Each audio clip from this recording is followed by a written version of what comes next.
world that did not tune in to the Alliance Vlog podcast. Shame on you! Shame on you! My name is Ella Indy, and I'm one half of the NWA Women's World Tag Team Champion. And I'm Tiffany Page, the other half of the NWA World Women's Tag Team Champion. And you better go listen to the Alliance Vlog, what is it called again? Podcast, period. Or you're ugly. Period. Power approved. Mi gente, you already know who it is. It's the radioactive Bobby Danny Limelight, United Wrestling Network World Heavyweight Champion. And make sure you tune into the Alliance Vlog every week. You heard it here first. Straight from Bobby. Hey guys, check this out. I am officially now sponsored by Dubby. Dubby is a clean energy drink made to give you focus with no crash. If you guys are like me, you're always needing a burst of energy, especially with one with no crash. Dubby contains vitamins, amino acids, a nootropic, and 150 milligrams of caffeine. It keeps me awake with no jitters, guys. Check it out. Merch link is in the bio. Dubby. Are you ready? Powerrr. You want answers? I think I'm entitled. You want answers? I want the truth! You can't handle the truth! What we've got here is failure to communicate. I'm building an alliance.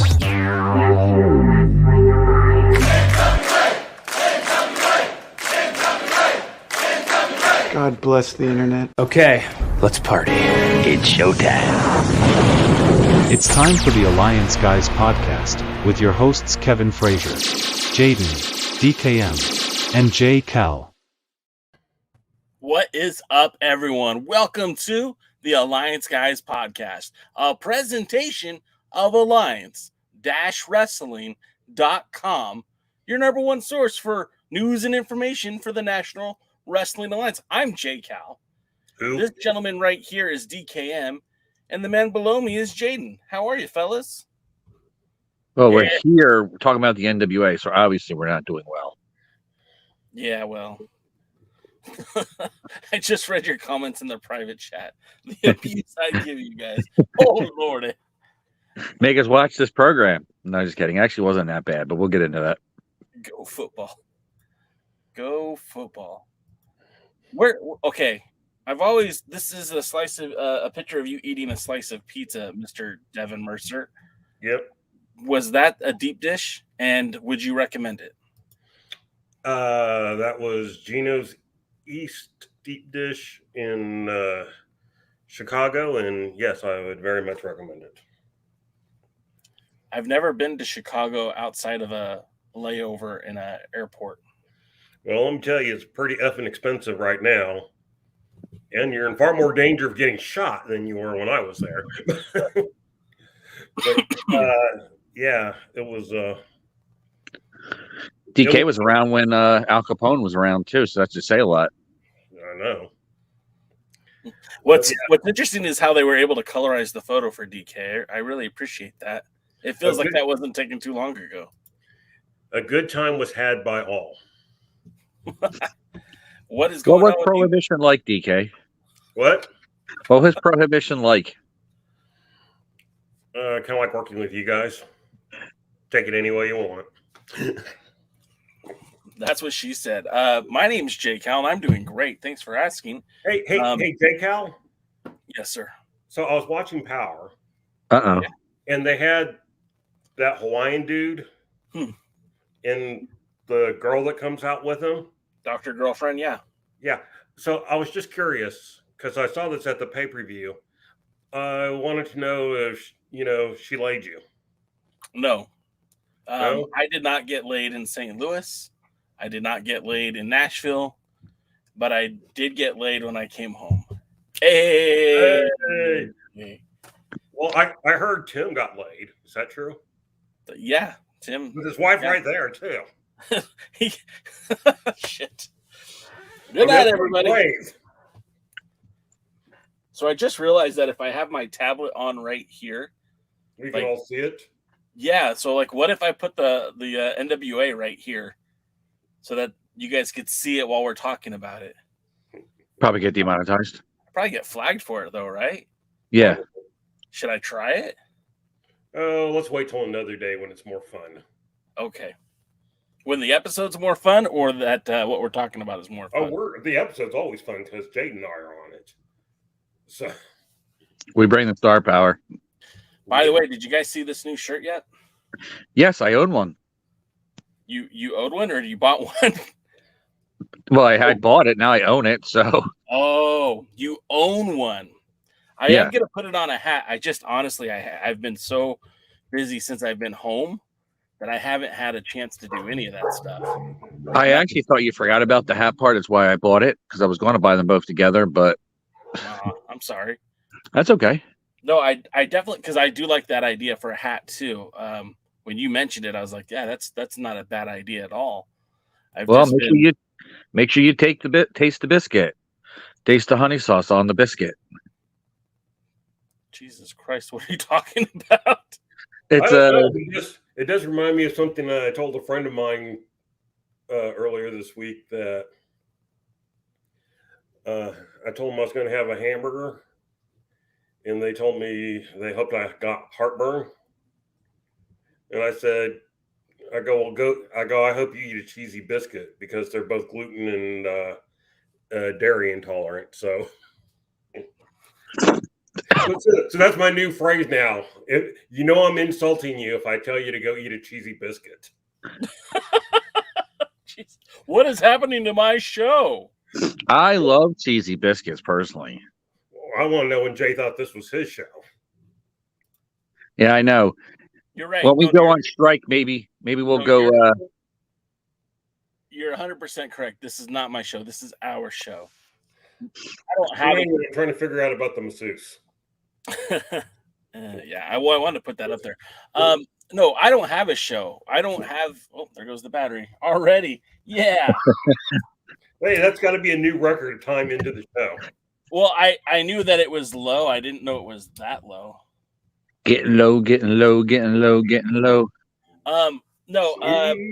Low, sweet chariot. No, what I was gonna say was speaking of a low point. This is not my show.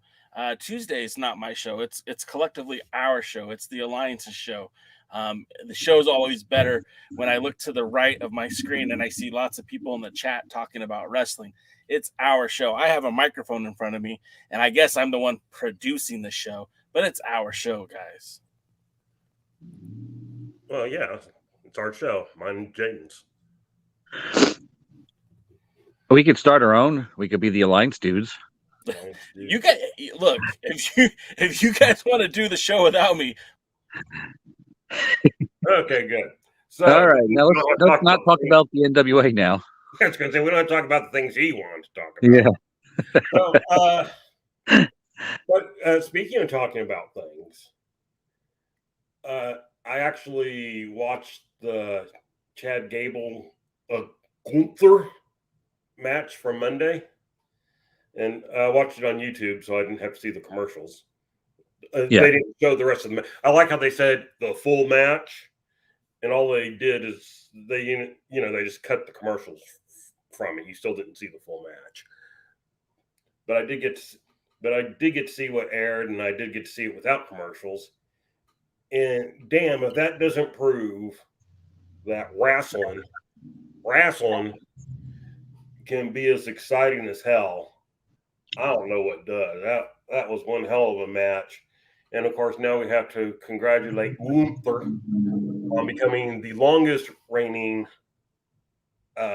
Intercontinental Champion of all time, which I'm thrilled about because I always hated the fact it was Honky Tonk Man. Well, unfortunately, the Honky Tonk Man's going to have to find a new way to market himself now when he does his independent dates and his conventions and stuff like that. But I'm going to have an unpopular opinion.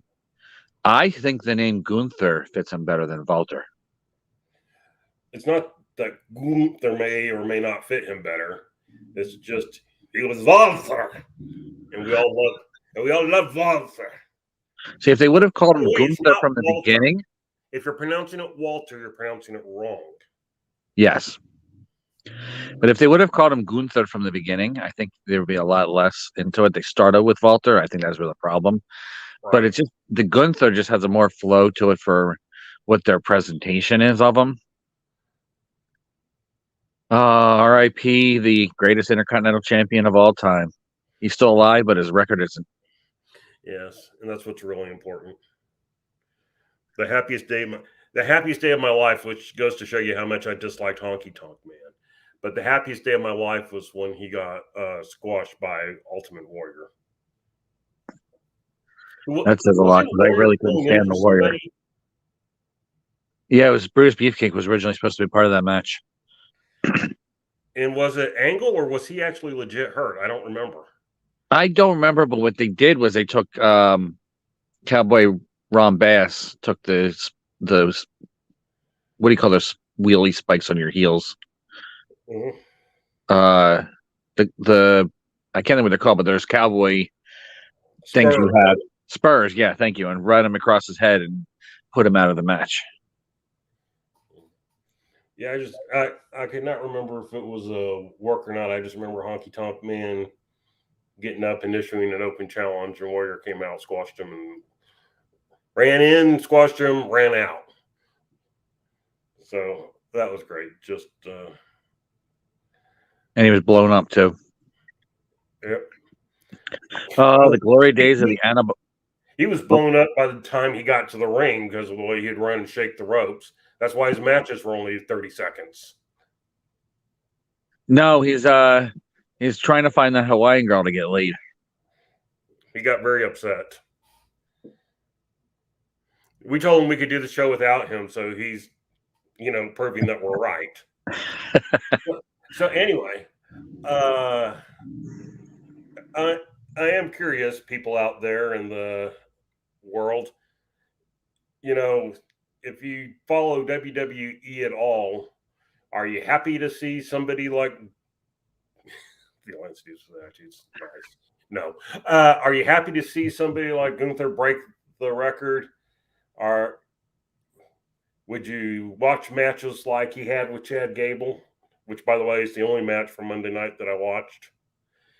And normally it is, Willie, but every now and then you put the right people in the ring together. Chad Gable, former Olympian, didn't medal, but finished 4th or 5th or something like that. And Gunther, who obviously has some kind of background. I mean, did you see any of that match, Jaden? I haven't watched it yet, but I usually do the same thing. After there's something in WWE that interests me, I'll usually watch it on YouTube or find a alt stream of something interesting to watch it. And we'll seek it out because I've always liked Chad Gable. I think they've always did him wrong. And Gunther is always, from first time I saw him was against Dan Severn, and that match was uniquely entertaining. Yeah, that had to. I mean, they worked a Texas style match, which means they were very snug. Yes, as Gary Hart would call it. And it's something that it's a joy to watch people who have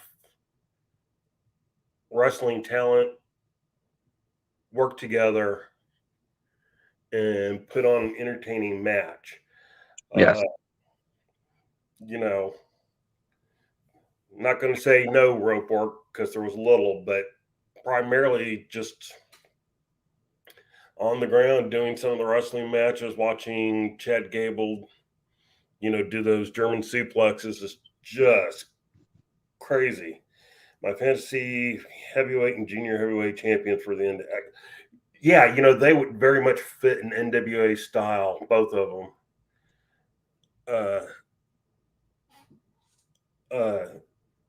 Or at least a certain time period of NWA, of wrestling and getting stuff done and getting in there. And here's something I said that pissed people off. I have something that I said that angered people if you want to hear it. Okay, go ahead. I said that when I watch Gunther, sometimes he reminds me of the most sadistic version of Ronnie Garvin. I was thinking earlier today that Gunther was a modern day Ronnie Garvin.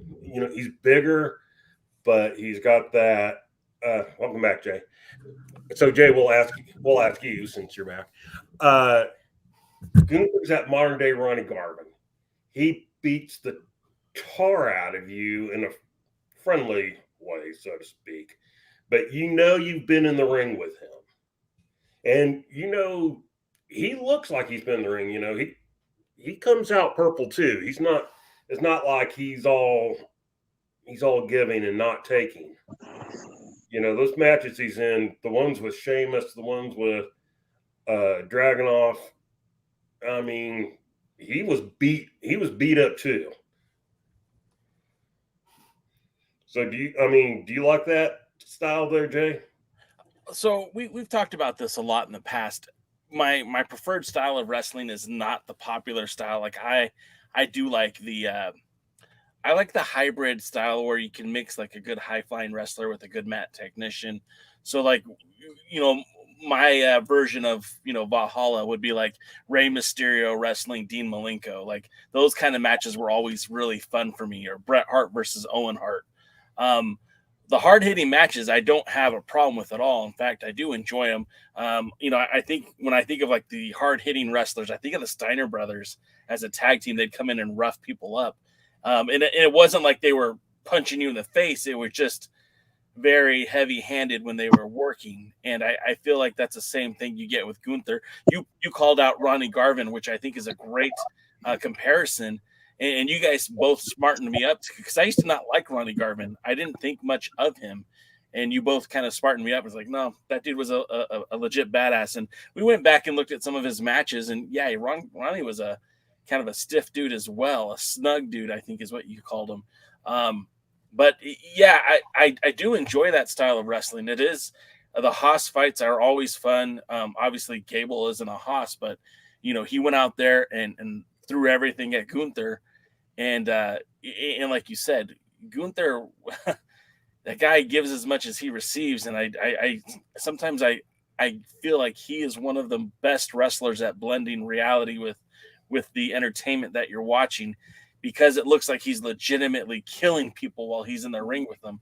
My question to you, DK, is now that he's broken the record, is it time to move him away from the IC title? Is it time to move him to perhaps maybe a challenger for Roman Reigns or Seth Rollins? I mean, I know that he is, I believe he's on the Raw brand, correct? Correct. So if I had my druthers, I would leave the IC title on him for now and just kind of, let him take on a couple more challengers, because now it's going to be every time he has a new challenger, people are going to think he's going to lose because, he set the record now, so he can lose. And it's like, well, let's let him see what kind of record he can set. I mean, nobody's held the title 2 years. Could he? So let's see where it goes. But yes, I think ultimately you start positioning him. And now this is the match I want to see. Understanding that there'd have to be some finagling back and forth. I put the Roman Reigns title on Cody, and then I want to see Cody Gunther kind of beat the shit out of each other for a while. Well, yeah, I mean, what I miss about what the WWE had before the pandemic and all those releases is that they had a couple of big guys on that roster who I would have loved to see really get it on in the ring, the whole meaty men slapping meat thing. Samoa Joe and Gunther, I think, would have been a dream match. And maybe it happened in NXT, maybe I missed it. But like, to me, I'm thinking that match would have been epic. And then when you had like Keith Lee on the roster, I'm thinking like a big Keith Lee and Gunther would have been a very fun match to watch. But also like somebody like Brock Lesnar, like I know that they've kind of used Lesnar up a little to kind of help elevate some of the other stars. I mean, the whole feud with Cody was literally just to help push Cody on the path to the World's Heavyweight Championship. But I would like to see like an unhinged, unleashed Brock Lesnar versus Gunther. I think that would be a money fight, even if it's, maybe not for a world title. Hell, maybe it's for the IC title. But is that a matchup that you would enjoy, Jaden or DK? What do you guys think about that? Oh yeah, I really want to see them beat the crap out of each other. Another one that unfortunately we'll never get to see is Big E. Oh yeah. Big E might have been goofy at times, but when he was in the ring and being serious, he was a big bruiser of a man that could have had a great match with Gunther. They have a wrestler on the roster, Shelton Benjamin, who I think would be great. Ooh, yeah. Yeah. That's a good call. I didn't even think about Shelton Benjamin, or even maybe like a Bobby Lashley, right? Yeah, Bobby Lashley's another one. There's a lot of possibilities. Even CM Punk in the future. Yeah, I mean, I think you can put Gunther in the ring with about anybody that has talent and skill, and you'll probably get a good match. Braun Breaker. Oh man! Well, they did wrestle in NXT. There's still time for all of these, by the way. It's not like Gunther's dead or he's untouchable. I mean, he's really in the exact position you want him to be right now. That like he's the IC champion. Well, Gunther's move to the main roster was precipitated by a match with Braun Breaker in NXT, which Braun won, and it was. But you kind of knew what that was. You put the title on any of the titles. I mean, I'm already tired of Seth Rollins. So is Becky. Yeah. So you put the title on somebody like him, and you bring Braun Breaker up for a series of matches. And again, that's one of those that could go on for years and years and years with, just breaks in between while they deal with somebody else. But, all Rock and Austin and everything, Hey, this brings up an interesting question for me because I saw it somewhere on Facebook in one of the groups. Hunter Hearst Helmsley, who had matches with Austin and Rock and Orton and others, he's somebody who, I'm trying to remember how Jim Cornette put it.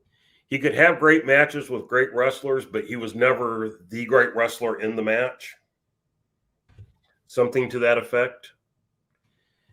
And so I was wondering your thoughts on that, especially yours, Jaden, because you've probably heard Cornette say it before.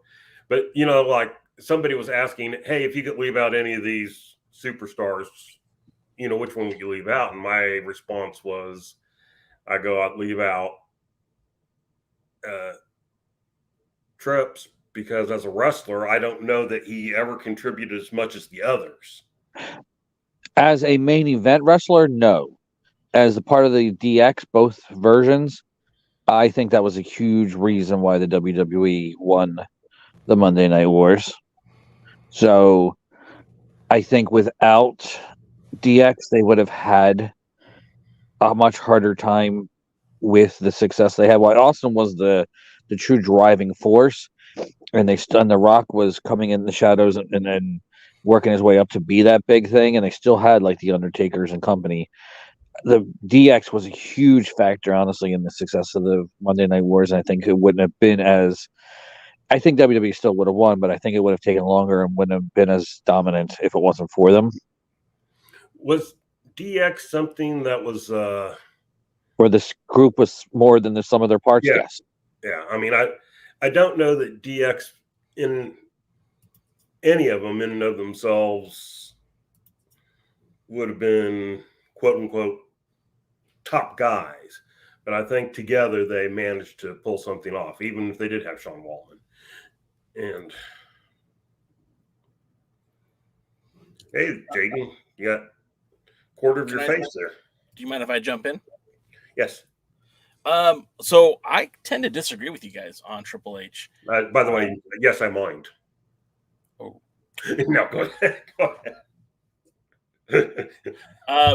No, I Triple H to me, I think doesn't get the credit he deserves because he was in the position where his essential rise was on the back of The Rock and Stone Cold and Undertaker and Kane and even to a lesser extent Chris Jericho. Around that time is when he was really getting pushed to the upper part of the card. And I know there was the whole like, well, he's the son-in-law of the owner of the company, but at the same time, like if he wasn't putting on decent matches or good matches, like he wouldn't have been put in that position. Look, Shane McMahon was Vince's son, but they never put the WC or WWE World Title on him. So Yeah, I feel like, yeah, well, I'm sure they put the women's title on Stephanie. Well, they put the Euro on Shane, didn't they? I honestly don't remember. All right, well, Yeah, now, they did. Now Jay's gonna have to look it up just to make sure. Yes, they did put the Euro on Shane McMahon. Okay, jeez. And where's that title today? I honestly, he actually held its tag team titles with the Miz and the Hardcore Championship for like 6 days. I didn't know that. I remember him and Miz. I don't because I wasn't really watching then. There were 37 European champions, and as far as I can tell, William Regal was the only one from Europe to ever hold the title. Not true. Oh, Davey Boy Smith. Yeah, you're right. Man, I got a dog out there howling at something. All right, you need to take off? No, I'm just curious. He is howling. So going back to Triple H, I feel like he was the perfect guy for that, right? Because you had Stone Cold, who either through injury or contract disputes or whatever wasn't readily available after his initial run as world's heavyweight champion. If you look back at The Rock, his time in the WWE, someone told me once it was like if you smushed it all together, it was about 6 or 9 months, something like that. It wasn't very long where he was on top of the card. And then when you go back a little bit further, like the Undertaker, that was a guy that never really needed the belt. He was better served as somebody to chase the belt or somebody to be like that equalizer. And again, Kane wasn't a very believable champion. The whole feud with Mick Foley and The Rock was important for a while, but then that kind of rolled down to Triple H and Mick Foley. So I feel like if you take Triple H out of that equation, who fills that void, right? Like, because The Rock left, Stone Cold left, Undertaker had a gimmick change, Kane had a gimmick change, Mick Foley had several gimmick changes, but the one consistent thing that was there was Triple H in that heavyweight division. Who also had multiple gimmick changes. Triple H did in the world title picture. Yes, when he won the world title, I mean, that was like the corporation. He wasn't a DX Triple H, and his time as world's heavyweight champion didn't really change much as when he was world champion. Different when he was with Shawn and DX the first run. Different when he was with DX and the second run of DX. But I feel like when he was world champion, he was pretty much just. Well, most of them when they were world champion were pretty. So I mean, Stone Cold, once he hit that character or gimmick or whatever you want to call it, once he was allowed to be himself, kind of, then he, that's what he was. Same thing. Rocky Maivia came in, but once The Rock developed, The Rock's been pretty much The Rock ever since. Some looks have changed, but he's basically the same. And, one of the things with Triple H that helps and hurts him is he's been a multi-time world champion, but a lot of those times were after the title was split. He was kind of Nick Bockwinkel. He was given the belt. The first time he lost, then he became kind of Ric Flairish. The first time he lost it to his close friend and won it back pretty quick. And then he lost it to Benoit, who lost it to Orton, and he beat Orton for it almost immediately.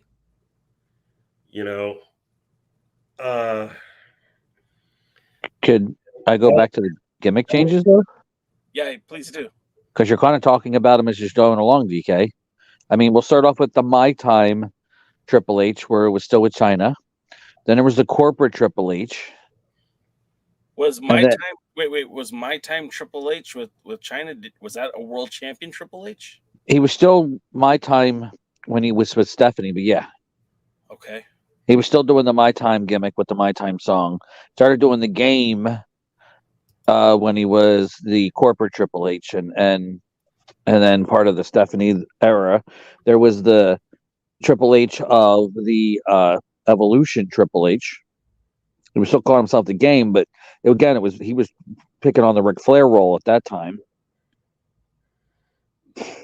And then there's the later there was the biker / Conan Triple H, and that was his later years as world champion. So you know what, you're right. I pull back a little bit. Yes, the change between I still don't think my time was that much different than corporate Triple H, but there is very much a difference between DX Triple H and my time corporate Triple H. So I give you that. And of course, yes, you're right. He did kind of go from that corporate Triple H to, like you said, the biker Triple H.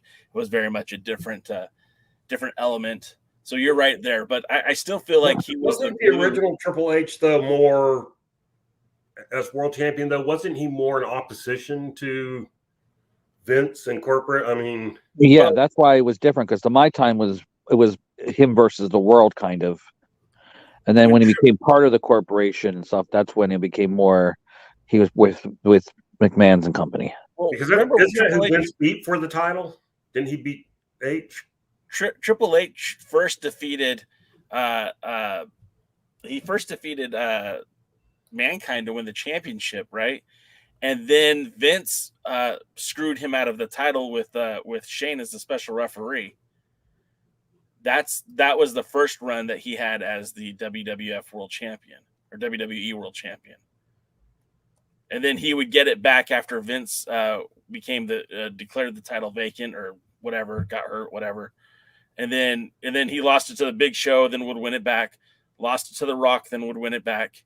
Lost it to The Rock again, and then wouldn't see the title again.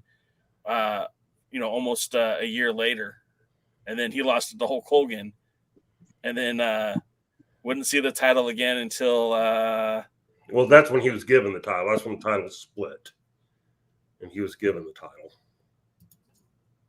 He was given the world. I'm just talking about the WWE Heavyweight title. Yeah, but he was the world champion on Raw. Sure. And, that's part of when he was the world champion, it counted more than when other people were the world champion. Well, that's more than I think we meant to talk about the WWE and its company. Of course, celebrate and congratulations to Walter Gunther, if you will. Certainly earned that recognition. And very excited to see what he does next. I'm pretty sure he won't be one of the names that's going to be released anytime soon. But yeah, you can't take away from what that man has done in a very short time in the WWE. The other thing that I wanted to talk about, jumping from the WWE to at least a company that had a little bit more association with the NWA more recently, was Impact Wrestling, who's celebrating their 1,000th episode TV taping this weekend. And one of the matches or a couple of the matches that I know of is Tommy Dreamer's putting his career on the line against Kenny King for the Digital Media Championship. Also, Bully Ray is going to be facing PCO in a hardcore match. Is he putting his career on the line, please? Hopefully. No. Bubba or PCO? Because I love PCO. I hope that guy never leaves the ring. He's the human Frankenstein. No, I want Dudley to retire. Please. I don't think he's ever going to quit. I think you're going to have to drag his carcass out of the ring. And that's what I'm afraid of. But I mean, I ain't dragging it. Let somebody else drag it. Velvet might. But the thing that we have to recognize about Impact is that for the first 5 years of its existence, it was essentially fundamentally the only spot you could see the 10 pounds of gold on a weekly televised pay-per-view basis. And, it did usher in a new era for the NWA, as we talk about a new era that the Lightning One era is presenting now. Impact, when it came to fruition and Jerry Jarrett and Jeff Jarrett negotiated a licensing agreement with the National Wrestling Alliance and the Pro Wrestling Organization LLC, it really did kind of impact, every pun intended, the way that the NWA operated. And it certainly showcased the titles in a way that hadn't been seen in quite some time. Some people would even give this as the mulligan where the NWA became meaningful again. Jaden, how do you feel about people who say things like that? I think those people aren't people you want to surround yourself with, and if they're in your life, you should distance themselves as far away as possible. But seriously, first of all, I'm glad that Impact's at 1,000. Luckily, the United States is one of the main reasons that they're at that level, because they use it for torture for foreign prisoners. They make them watch it wrestling. That's mean. You're mean. It's the number 1 rated show in Guantanamo Bay. That is true. So they tried, actually. I heard Dr. Zirconium said that they negotiated to get the best of Dave Dahl, but that was considered inhumane, so he wasn't going to do it. He's a doctor; he can't cause any harm. They were wanting to do waterboarding before they did that. Yeah, it was a lot more humane. But you know what? NWA was great. I actually enjoyed the TNA era mostly-ish, when Vince Russo wasn't really screwing it all up. And if it wasn't for the Impact, we wouldn't have Ron Killings, who became R-Truth. We wouldn't really probably have AJ Styles. We probably wouldn't even have Samoa Joe. We probably, he was fine with Ring of Honor, but he really broke out his popularity, I think, in Impact, TNA. I'm one of the few people that did not think Jeff Jarrett made a bad champion. I just think it was bad booking, again, with Vince Russo, that probably halted that a little bit, and maybe a little ego. But I like most of the NWA's association with Impact Wrestling. Again, some of it was stupid. I really wish Kurt Angle would have gotten the championship. DK, what are your thoughts? Well, it's kind of amazing that it hit 1,000 shows, considering how many times it was bankrupt. Morally and financially. Yeah. People forget the original TNA died 3 months. In 3 months. Non-stop action. And yes, part of the reason is because the medical place that was backing them financially was having its own financial issues. But part of the reason was because the money that they had given them that was supposed to be lasting a year was blown in 3 months. That's crazy. People forget that. There always used to be TNA apologists out there, and I bring that up. I go, they blew through their budget in 3 months. There wasn't a budget. But if there's not a budget, then that's like the absolute worst business. That's Tony Khan's model right now. Yeah. I'll guarantee he has a budget. It's just that probably, never mind. Anyway. $100 million, whatever he currently has given us from his father. Is that his blow budget? Oh, no, that's much, much higher. Yeah. I mean, that's a lot. Anyway. Dixie Khan has the biggest budget ever in wrestling. Dixie Khan. But, Dixie Carter stepped in and saved them with Pantera's money. Panda's money. I thought you said Pantera's money. If I did, it was a mistake. I was probably trying to combine two thoughts. Yeah, with Panda's so DK money. finally has two thoughts, and they tried to have a baby. Nice. Yeah, we see how that worked. And that was just didn't work. I'm now picturing this baby like that elephant / penguin baby from Family Guy. Yeah. See, and I'm picturing Jim Carrey's Pet Detective movie where he was coming out of the rhino's butt. I'm picturing the two of you. It's amazing. But anyway, getting back without our clothes on. Yeah, getting back to my statement, it was, Dixie went broke and Daddy said no more money. And Daddy said, gotta sell. Yeah, and so then, Daddy said no more money. That's when she started going to the likes of Billy and others, saying, give me money, give me money, give me money. And they're like, okay, but give me equity, make me the owner. Equity, give me equity and control. And then all that happened. And then, so she went broke a second time pretty damn quick. And then.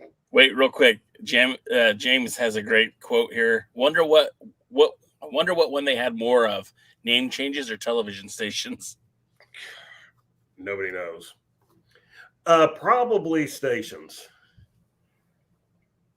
NWA, TNA, Impact, Global Force Wrestling, or Global Force Wrestling Impact, or whatever, and Impact. So that's 5.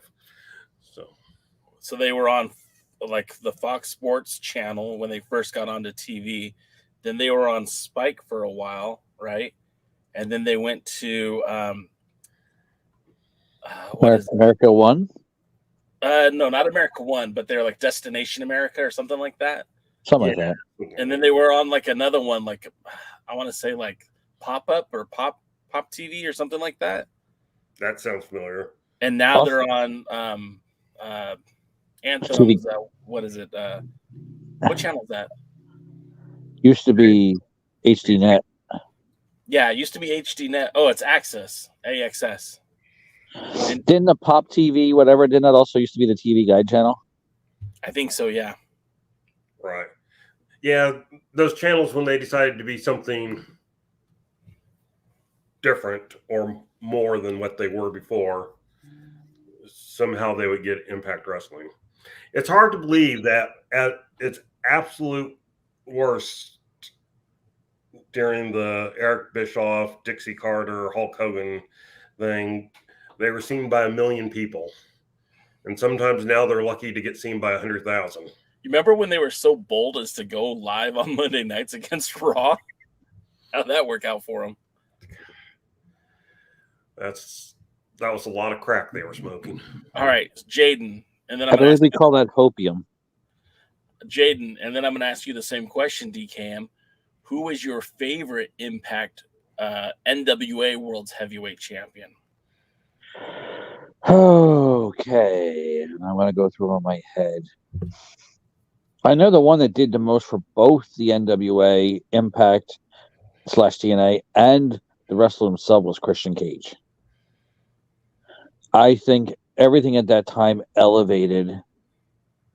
So I'm probably going to go Christian Cage just for what it did for all 3. Yeah.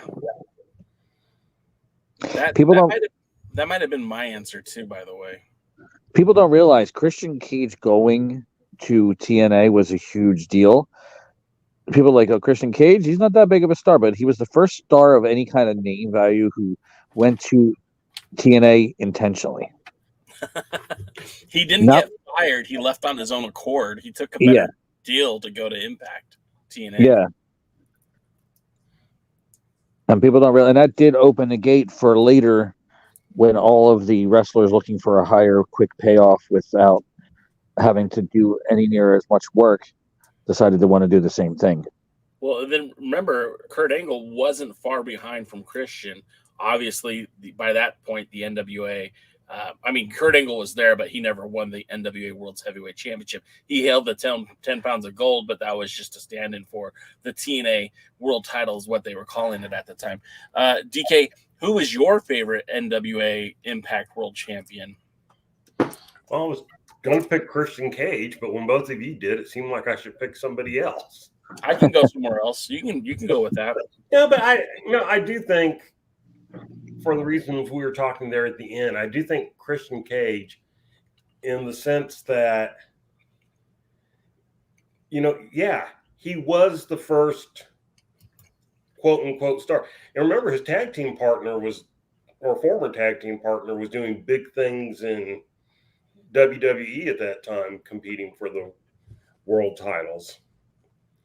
And so it was one of those, like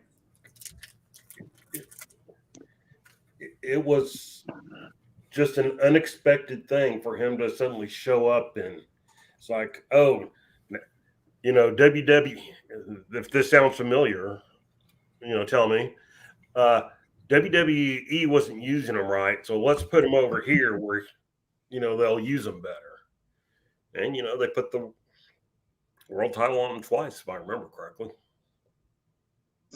Yeah, and I don't remember. Did he also never hold the TNA title? I think he did hold the TNA also. He actually held the Impact World title while a member of AEW just even recently, back in 2021. Yeah, but I was thinking back in that run. So he was a multi-time WWE World Tag Team Champion, held the IC, held the European, held the tag titles with again, more than just Edge, but also like Lance Storm, Chris Jericho. And he had been the a light heavyweight champion. Oh, that's true too. But then he basically his career kind of stalled around 2003. And then in 2006, he debuted for maybe it's even 2005. He debuted for Impact. He would win the NWA title twice. And then he would, I guess he never actually won the Impact title when he was in TNA. He would go back and win the Impact title later after having won the ECW, the WWE ECW World Heavyweight Championship twice, and holding the World Heavyweight Championship twice and the Intercontinental title one more time before winning the Impact title. What's interesting is I'm looking at Cage Match and they don't even list his AEW championship. Because he was an AEW champion. No, is he currently the AEW?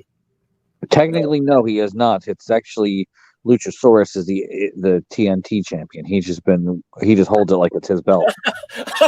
Are you serious? Yeah, that's the gimmick he has. The big goof is the champ, but he's the one that actually walks around like it's his belt. I thought he was champ. So when I saw oh my God, that's hilarious. It's a current version of the old buying the belt.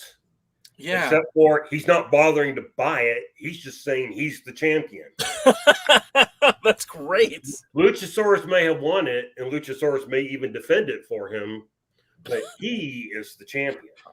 That's amazing. I don't watch AEW. You guys know this. I went to Double or Nothing earlier this year, and AEW is coming to LA in November. I'm going to go to those two shows, the Friday, Saturday, back to back, just to check it out. But I had no idea. I thought Cage was literally the AEW TNT champion. This is the first I'm hearing of this. That's awesome. Yeah. He always has reinvented himself very well. I believe it's a big. That tickles my funny bone. Very good. So DK, so are you saying Cage was your favorite world champion in Impact? The NWA world champion in Impact? I think I was most excited about him winning the title. My favorite champion, this is great or whatever, was probably Sting's short title reign. That's a good one too. That's a good one. By the way, I'm eating Tootsie Fruit Chews. These are my favorite. Sting, by the way, the only person to hold both a Dome Globe version of the title and the Big Gold version of the title, where he held the Big Gold first. All right, so you're saying Sting, which is a great answer too. I like that a lot. Jaden said Christian Cage, another solid answer. I have obviously I'm going to pick one answer, but I think we need to also mention Ron Killings, just because he was the first person of color. Well, I guess you don't say first person of color because they're non-whites to hold the NWA World's Heavyweight Championship before, but he was the first black man to hold the 10 pounds of gold. And that was significant because we're talking 2001, 2002 is when he won that title. And up until that point, almost 50 years of existence, they never had a genuine world champion that was a African-American, a black man. So that was kind of significant. And I think you have to at least tip your hat to TNA for resolving that. Obviously, Tyrus is biracial, so he would be the second person who is black to hold the NWA World's Heavyweight Championship, which I think is, that's also kind of cool too. But it seems to me like, man, there were so many missed opportunities there of guys that were on that roster that should have been champion. We mentioned Samoa Joe. We mentioned Kurt Angle. Monty Brown is a guy who I always thought should have been a great person to hold that 10 pounds of gold. But since you mentioned Christian Cage and DK mentioned Sting, I'm going to go with my easily pick was AJ Styles. Believe it or not, AJ Styles was the first NWA World's Heavyweight Champion I got to see defend his title live. He defended his championship at Pro Wrestling Guerrilla. And during that time, AJ Styles was taking that title to independence as well. Like, he defended the title in Ring of Honor. He defended the title in Combat Zone Wrestling. And that's not something that was seen a lot of. It mostly felt like the Impact version of the 10 pounds of gold was an Impact title. You didn't see the title travel as much as it used to, where AJ was literally, hey, I'm in Pro Wrestling Guerrilla this week. I'm defending the 10 pounds of gold here. I'm in Combat Zone wrestling Jimmy Rave. It's going to be for the World's Heavyweight Championship. I'm in Ring of Honor. I'm going to be defending my title. So I felt like that was pretty cool. Plus, like, what he did in the ring was very different than what we would see from a lot of the wrestlers in Impact. He wasn't a former WWE guy. He wasn't somebody that was fired. He was an up-and-comer. He was somebody that really grew with Impact. I mean, he should have been the first person inducted in their Hall of Fame. If he wasn't, he should have been. And I wonder if AJ Styles has a problem with it being called the Dome Globe. Is he a flat earther? Yeah. That dude's on a plane. He's flown to Japan. How can you be a flat earther? He just went straight. That's all. He's not as serious. Flat earther. Flip Gordon. What is he, more like a concave earther? Actually, maybe he is, because the globe is only half of it. So maybe he thinks it's a what do they call that? The dome. It's a dome. It's not really a globe. It's a hemisphere. Hemisphere, yeah. He's a hemisphere world champion, or the hemisphere champion. All right. On March 14th, 2017, when confronted by Daniel Bryan as being a flat earther, AJ Styles denied that and says he is not a flat earther. So I watched that episode live, and he says there's arguments on both sides. Oh, come on, AJ. Trying to help you out here, man. That's a Donald Trumpism right there. Yeah, he's coy, but I think some of it's intentional. Like he'll say, he goes, they have some argument or whatever. Interesting theories. But when push comes to shove, he'll tell you he doesn't. Do you think flat earthers don't believe it? Haven't you ever seen their website? The one what don't they believe? I didn't hear what Jaden said. What'd you say, Jaden? What don't they believe, that AJ is a flat earther? No, that it's a flat earth. Their website used to say they had members all around the globe. That was a design. Somebody designed that and threw that in there just to mess with them. I saw this quote and I was going to read it. Where did he say it? Oh, there's a lot of interesting theories. JFK, 9/11, like, that's interesting, Does that mean AJ is a QAnon? AJ's a lizard people. First lizard person world champion. Heard it here first on the Alliance, guys.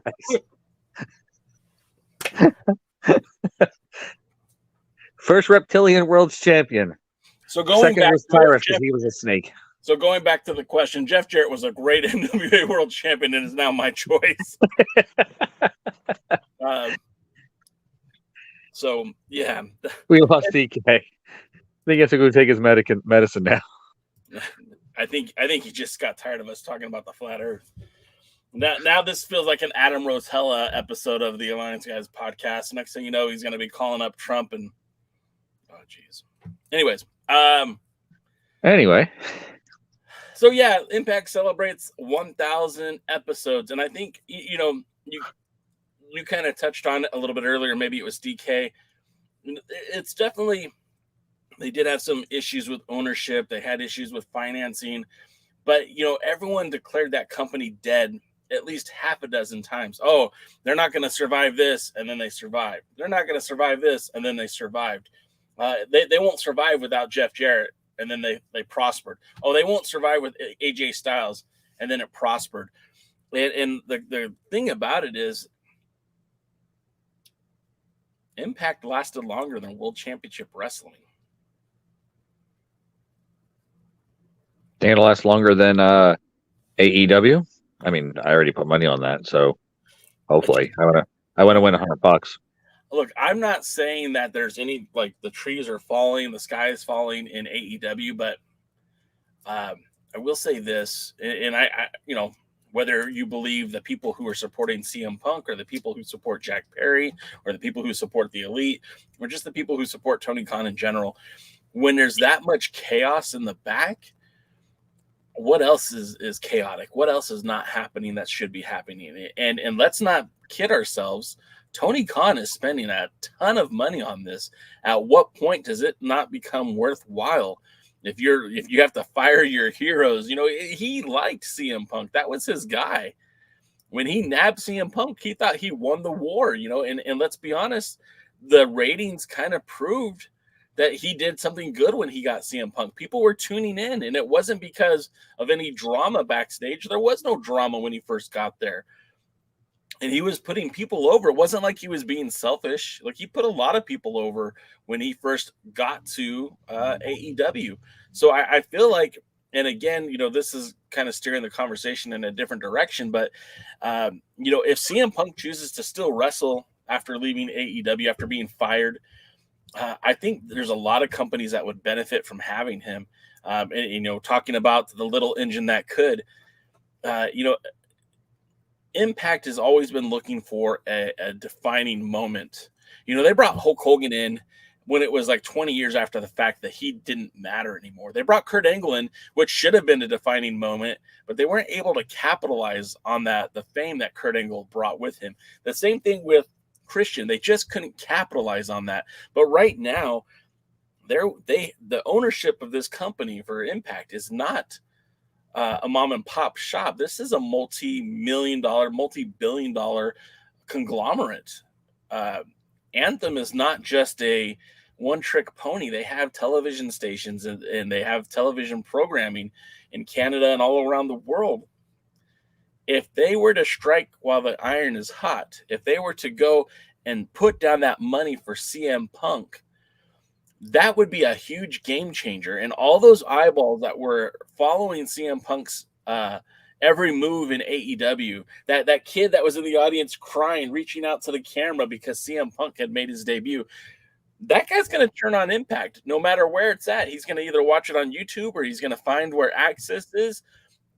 Or maybe, as we are still looming with this writer strike here in the United States and no new television content is being produced, if you put CM Punk on a major network, CBS, ABC, CW, that's going to attract eyeballs. And if Impact is at a point where they're probably the most leveraged to do that, WWE can't just put out a new show and put it on ABC or CBS.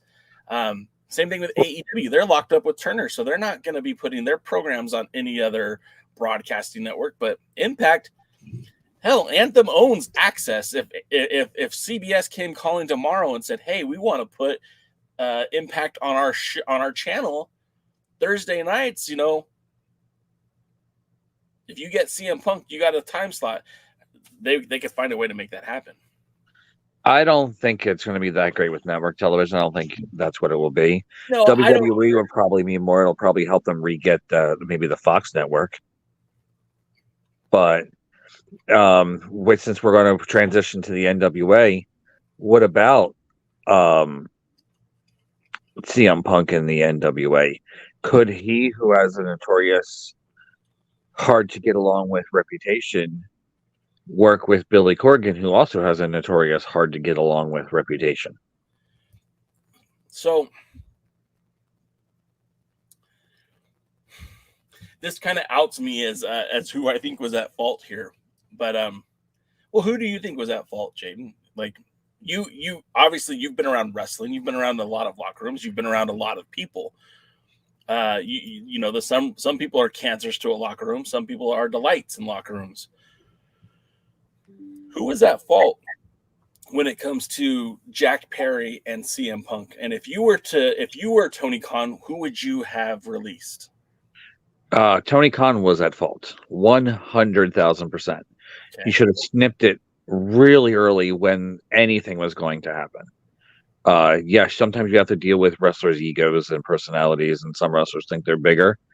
But if you have a strong enough leader, somebody who can say, look, we're here to make money, that's what it is, and that becomes the important factor on everything that you need, then yes, that is 100 billion, trillion, quadrillion % Tony Khan's fault. You need a strong leader and a strong person in charge to set their foot down and do what's right to make money. DK, I'm going to ask you the same question. I'm sure you heard what I asked. In your opinion, who was the negligent party when it came to Jack Perry and CM Punk? Who was the negligent party when it came to Jack Perry and CM Punk? How do you mean that? Whose fault is it? Because that even happened. Who do you blame for that happening, the whole incident backstage? Okay. Overall, Jaden's right. It's Tony Khan's fault because Tony Khan didn't handle things when he should have. Now, it didn't necessarily mean firing Punk the first time around or anything, but I don't feel like anything was done to anybody outside of suspending them, stripping them titles that they could all win back. You know what I mean? Yeah. So I don't really feel like anything happened the first time that was worth it. And the so-called investigation, didn't talk to like half the people that were involved and everything. So it was clear from the beginning that Tony Khan was blowing a lot of smoke up a lot of people's asses when it came to that. So overall, Tony Khan's fault. He had a problem. He didn't handle it. And you got fucked.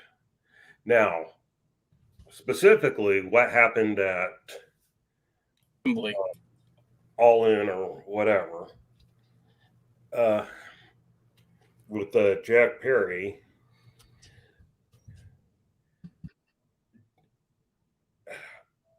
honestly, I would have fired Jack Perry. Like, just if you're looking at that thing into, just alone, isolated, don't give me the crap. Oh, I was just trying to get heel heat. No, you're talking into the camera at somebody who knows, or you at least should have been smart enough to know was backstage, probably watching, and was going to be right where you're going to go through. So don't even give me that crap. Yeah, I mean, it would have been. And you know what? Who you are and how much money you draw matters. And I was told Jack Perry to shut his fucking mouth or he'd be fired. And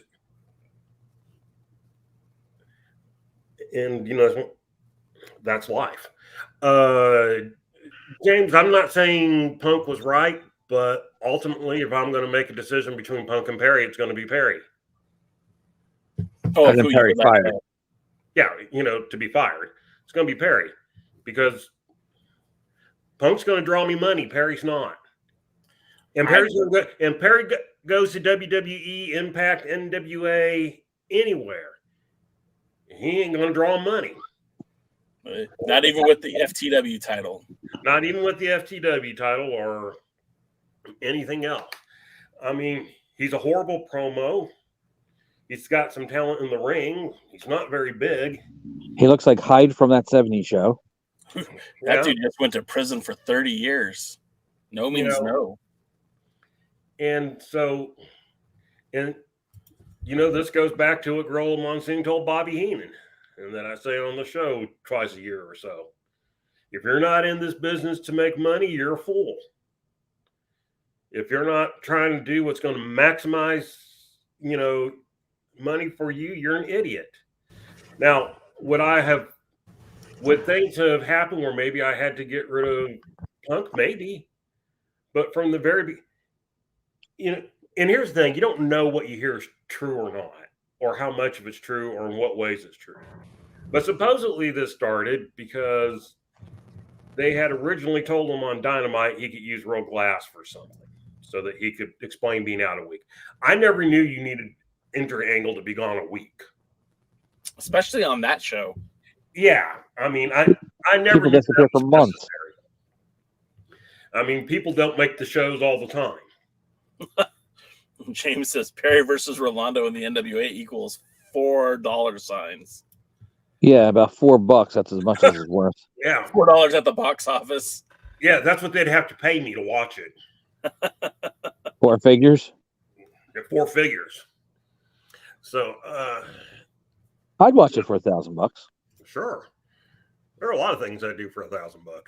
There's a lot of things I do for $20. $20 is $20, my friend. I've heard. And we saw that on your OnlyFans. Shh. And so,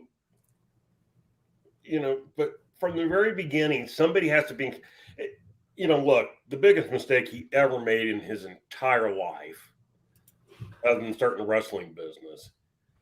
But, when you name 4 active wrestlers as your executive vice presidents, which to my knowledge, 3 of them still hold that title. I think it's in title only, though. I don't think they're. I think it's title only, but you know what? They still hold it. And so. But by the way, let me interrupt real quick because I have to say, did you see the sign that says "Don't hire backyards for your EVP"? No, yes, I saw them popped. Well, it's true. And hey, look, if you're a Bucks fan, fine. Not my cup of tea, but fine. If you're a Kenny Omega fan, again, not my cup of tea, but fine. And actually, I don't know that Omega is necessarily all that bad. I think, like on the behind the scene things, I think he's more kind of a just go with the flow type person. And, but, either way, Tony Khan from the very beginning should have sat down because, a lot of people were basically saying Punk did what he wanted from the time he got there. Well, if someone's doing what they want from the time they get there, if they supposedly go to Punk after after Perry gets permission to do something and then is told, no, we're not going to do it, and he's still arguing, if they have to go to Punk and say, hey, we need your help in talking this guy out of it, then don't be surprised. Don't be upset when the guy's being disrespectful to him. That Punk's going to have something to say about it. May I say something about it? You can say they should have locked the 2 of them in a room and just said whoever comes out first is going to be the one who's right. Okay, I could say that, but Matthew Underwood was upset about how he thinks that they should retain Punk as a mistake in professional wrestling, and I'm not talking about the shit that you're seeing now. I'm talking about real professional wrestling. There was a lot of people that had egos that make CM Punk's alleged picadillos look tame in comparison. And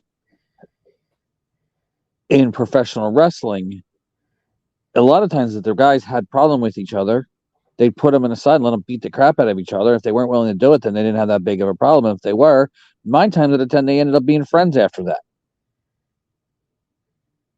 Or they at least did what's right for the business. You know, some people really didn't like each other in professional wrestling, but they wrestled against each other all the time. There was a period of time when Ricky Morton and Robert Gibson didn't get along, and yet they were still one of the dominant tag teams of the 1980s during that period. There were times when they even said Shawn and Marty had a lot of beef way before the whole barbershop incident. Yeah, there was heat between them for a long time. Same thing for Tony Atlas and Rocky Maivia. Same thing for the Bulldogs. I think the only very few the Demolition, they also had some heat with each other for a while. But you know what? You work together because that's how you were making your money. If not, you didn't make money. And that's the important thing with professional wrestling.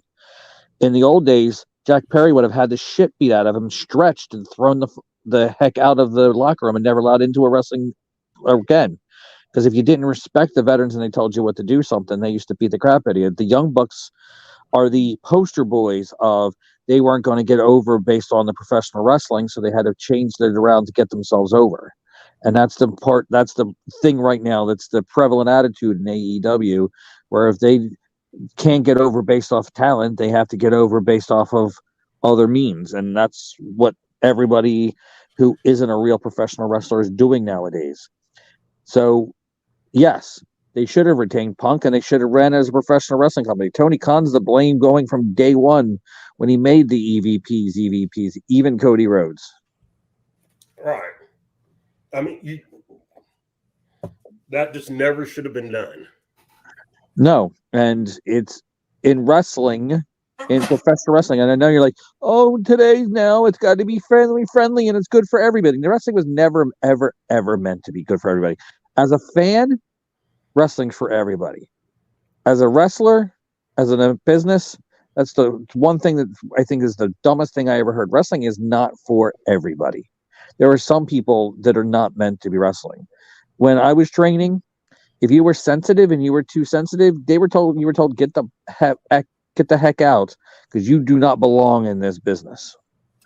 Unfortunately, when people started taking money to train any loser out there with no athletic ability and no business being in there, just because they thought they could flip around and do video game stuff, that's when wrestling died, and that's when wrestling changed, and that's when you started having people who belong on the other side of the guardrail instead of inside the ring, and that's the problem. Well, yeah, I mean, basically, like in Texas, when it became unregulated,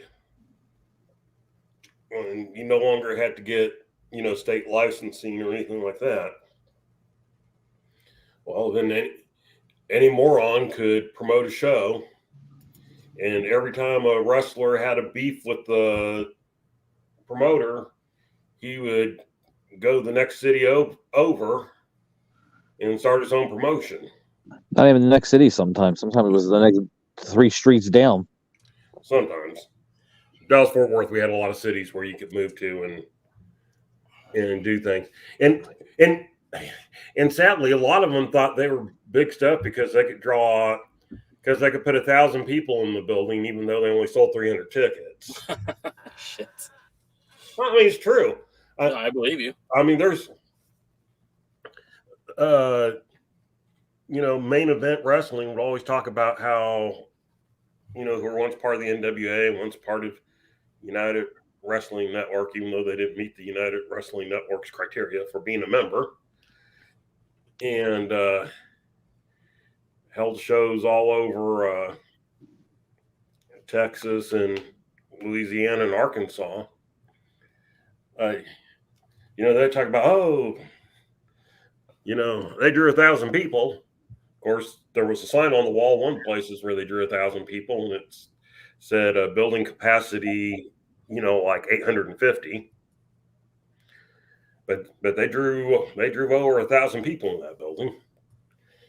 And the towns would the town, they would say, we drew 1,500 people, and the town paper would say 500 people showed up last night. Well, let's go back to CM Punk real quick, because I want to wrap this up so we can start talking about Powerrr. That's why we're talking about CM Punk and understood. But we're going to talk about Powerrr, with or without you. That's just the way it goes. Honestly, See, that's though, he's not better than Tony Khan right now. He's putting his foot down. Yeah. Good point. DK though, but the original question, and I didn't hear your answer yet. Jaden proposed CM Punk NWA. If you were Billy Corgan and you're in the driver's seat, would you at least give him a call and see if he's interested? Kick the tires, if you will.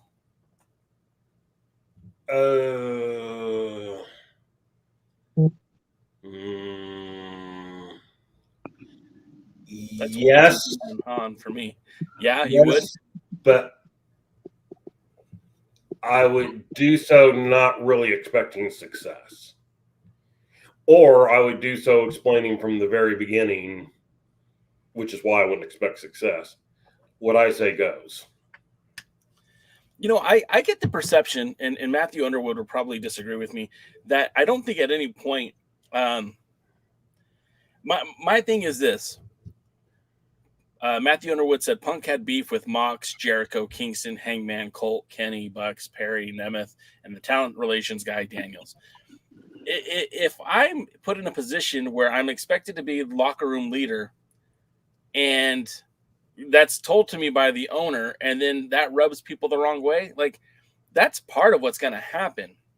And again, this kind of comes back to TK should have been there saying, hey, this is my guy. This is the guy that I brought in. If you don't like him, tough titties, this is my guy. If you don't like him, too bad, this is my guy. And I don't look, his problems with Colt Cabana, that was well documented. I never heard Punk having beef with any of those guys when they shared time in the WWE with Dean Ambrose or Jericho. Kingston, that's news to me. I didn't know about that until they showed up in in AEW together. But I never heard anything about Hangman, never heard anything about the Bucks or Kenny or any of that stuff. The only thing, the only person he really had heat with beforehand was Kingston, in that list. And Cabana. Oh, yeah, Colt's there. Yeah. So I guess what I'm saying is, who didn't have the Ultimate Warrior have heat with? Right. Still made a lot of money. And the thing about it is, if you're Billy Corgan, look, I don't think Billy Corgan could afford the asking price that CM Punk might want. But if they could work something out, where's the problem in the locker room in the NWA? The only reason it won't happen is because CM Punk's a fan of Darcy Resky. Son of a bitch. But you know what? They share that same straight edge lifestyle. Billy Corgan's straight edge, no drugs, no alcohol. He's vegan. He's gluten free. He's gluten intolerant or whatever. I don't know, but eat a cheesy biscuit. Shit. But going back to the whole thing, if you think about it, who in the locker room would be a problem for CM Punk? Do you think he would butt heads with EC3? I don't think so, because I think EC3 is smart enough to know that this means money for everyone, right? You're going to tell me Thrillbilly is going to have a problem doing a job to CM Punk? I don't think so. I think, again, how you're brought in, how you're positioned, and how you're supported or not supported is what matters. At the end of the day, if Corgan brought CM Punk in and said, I'm paying this guy $1 million a year or $2 million a year or $10 million a year or whatever he was going to pay him. And, he said, and goes, so I expect him to earn some of that money by being a leader here in the locker room. And I expect you guys to fall in line with that. Then I think everything's fine. I think if he comes in and goes, here's CM Punk. And look, I'm not sitting backstage at these meetings, guys. I am completely 100% transparent. Billy Corgan wouldn't know me if I walked up to him and introduced myself. There's a handful of people in the NWA that know me and appreciate what we do on this podcast, but they're not listening to what I have to say, how they run their show. But I take what I hear and I formulate my theory that even though Billy seems like a pushover to us because we don't know, I don't think he's a bad dude in that he's running this promotion the way he wants to. But I also feel like when it comes to the locker room, there's not a lot of fragile egos in that locker room. A lot of those guys are veterans of the sport. The new guys are the smart kind of new guys that shut up and listen. And, like, not to discredit anybody in that locker room, but the young talent, I think, are smart enough to just shut up and listen. And I don't think you get that so much in AEW. I think a lot of those guys, because of where they came from and what opportunities they have, they think maybe they might be bigger than the game itself. And I think at the end of the day, unless you've had that WrestleMania moment, like your opinion really doesn't mean a whole lot. So I think a lot of them suffer the illusions of grandeur. Well, the Adam Page thing where he basically was like, well, we didn't need you veterans to put together this, and we're doing great. Of course, how well they're doing. They're getting money because Turner is willing to pay them money. But remember, any change at Turner any given day could change everything. And WCW learned that. Well, and the thing is, though, too, like Tony could Tony could pay for TV if he wanted to. That's not good business, but if he wanted to, he can call up somebody and pay for TV. He said it. He's got more money than Jim Crockett Promotions. He could afford to do that. He shouldn't. It's bad for business, but he could. With that being said, I would like to transition now into something I really want to talk about, and that's the NWA. Cool. How about the fact that the NWA champion EC3 actually said that Punk will be welcome in the NWA locker room because it's more professional. Speaking of the NWA World Heavyweight Champion, it's a new era right now in the NWA. There, I got my transition I've been waiting to say. Beautiful. You did it very well. And can we just take a minute to acknowledge this? I said it in the Discord. Our pals at the Other Alliance guys said it, but I want to re-emphasize it just for clarity. Not CM. Jeez, I got him on the brain. Our guy EC3.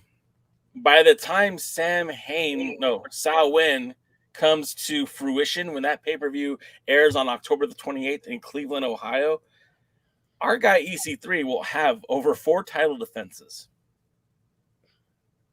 Do you guys remember how many title defenses Tyrus had leading up to the 75th anniversary show? We're talking the NWA, not the Golden Corral Championship, right? Yes. 4, right? Yeah. Rolando, Cardona, Daga, Chris Adonis. 4 defenses before he lost the title to EC3. And in 1 month or 2 months' time, EC3 will have 4 defenses before that pay-per-view. That, to me, if you take nothing else from this new era of the NWA, we have a world champion who is doing what a world champion's supposed to do. He's out there taking the belt on the road. God damn it. It's so gratifying that I get to say that we have a world's heavyweight champion who's going to defend that title outside of the NWA, who's going to take that belt anywhere he can. Rahway, New Jersey. He's taking it to Wilkesboro, Ohio. He's going to take the title with him when he's in Iowa, although he's not defending it there. Isn't Wilkesboro in Pennsylvania? Maybe it's a different city. I could look it up. I will look it up. You guys make me do these things. I have to do it now. If you would have did your prep work, you wouldn't have to. Well, I didn't really count on that. Berg. Where is it? The Battle of the Berg. What city is that? Williamsburg. Excuse me, Williamsburg. I apologize. That's not in Virginia. Huh? No, this one is definitely Ohio. I have it. I'm looking at the right now at Williamsburg, Ohio, at the Williamsburg High School. EC3 defends against Lord Crew, the Battle of the Bird for Spot Monkey Promotions, September 23rd. If you guys know who Lord Crew is, like maybe he's not on the radar, but that's a big guy. Doesn't feel like he's fighting Rolando here for that title. He's legitimately wrestling a good pro wrestler, in my opinion. I see this as such a positive. If nothing else changed about the NWA, if everything booking wise stayed the same, if they stayed on YouTube, if nothing else changed for the NWA, you have a world champion who's going out to defend the title. And to me, that's a huge positive. Agree, disagree? I agree. No, I mean, I agree. I think there's a potential here to to misquote Mr. 3, to reset the narrative. Ooh, love it. I think there's an opportunity here to reestablish what the NWA World Championship's all about. And I think it kind of got lost with the pandemic. And then when Aldis came back, he didn't defend it much. Trevor Murdoch doesn't wrestle a lot, so he didn't defend it much. You did have Lara Rebellion defending the tag titles a lot. Sorry, I know you're talking about world champions. Yeah. Scion defended the national championship a lot at first. Camille was defending the women's championship a lot. Even Kerry Martin was defending the junior heavyweight championship a lot. So, but you know what? Those aren't your world titles. They are world titles, but they're not your world title. They're not your face. Who's the face? Look at that. And so I think that was one of the keys there. So thumbs up. Yeah. From Claire. Claire gave me the thumbs up. Of course it was Claire. We need 2 more, Claire. One. There you go. Thumbs up, Claire. Okay, enough. Cactus Claire. Yeah, that's right. Claire. Bang, bang. Anyway. You got to be fair to Claire. Exactly. What are we talking about? Does it matter anymore? No. Your world, the face, your world champion needs to be out there because, again, they're calling it 10 pounds ago. Joe Galley, stop calling it Sweet Charlotte. And he hasn't called it that in a while. He did once over the weekend or something. Oh, he did? Yes. He said it once and it annoyed me, and I wanted to hunt him down and beat him with a stick. And they should change the name to Beautiful Bobby. Maybe. And that's what you're basing your marketing on, is 10 pounds of gold. Yes. So, that's what needs to be going everywhere. That's what needs to be showing up on the things. That is what's distinguishing it from the promotional titles. And why it's a world title. Because it's going everywhere. And that's, let's be honest, even back in the day when it went everywhere, it primarily went around the United States, a little bit in Canada, a little bit in the Caribbean, and a lot in Japan. Go to Japan and went a couple times to Australia, but still part of the world. I don't need EC3 to go to China, right? I don't need EC3 to have a long series of title defenses in the UK, or even needs to go to Australia. But if I can get EC3 to defend that 10 pounds of gold a couple times a month on non-NWA events, I feel like he's doing his job. Right. And who knows what next year will bring. I mean, obviously, we still have 3 more months of this year before we're talking about 2024. But, in 2023, we saw the NWA have matches in Australia, Mexico. We had NWA champions defend all over the world. What will 2024 bring? And my man James just said the EC3 Crusade. I don't even need all that. I just need the guy to keep doing what he's doing already on his first, week on the job, because literally it's been a week. You'll see some things on Powerrr. The champion is well represented, and we brought back the old belts. Yeah, but they brought back the oldest belt. Yeah, let's talk about Powerrr. Jaden. Okay. Powerrr. Okay. So the fact that I was there live, certainly, to me, I had a lot of positive feelings there. I read somewhere on somebody's article about the new NWA. Somebody said that there was literally they were coaching the fans to cheer and boo for certain segments. I can tell you with no disregard at all, there was no one telling anybody to cheer or boo for anything. Now, they asked us to be vocal. Every televised wrestling show I've been to, they've asked me to be vocal. But there was no like boo this guy, cheer this guy, chant this. No. It was literally Kyle Davis said, "We don't care who you cheer for, just be loud about it." That's all they asked. And so the fans took that direction and ran with it.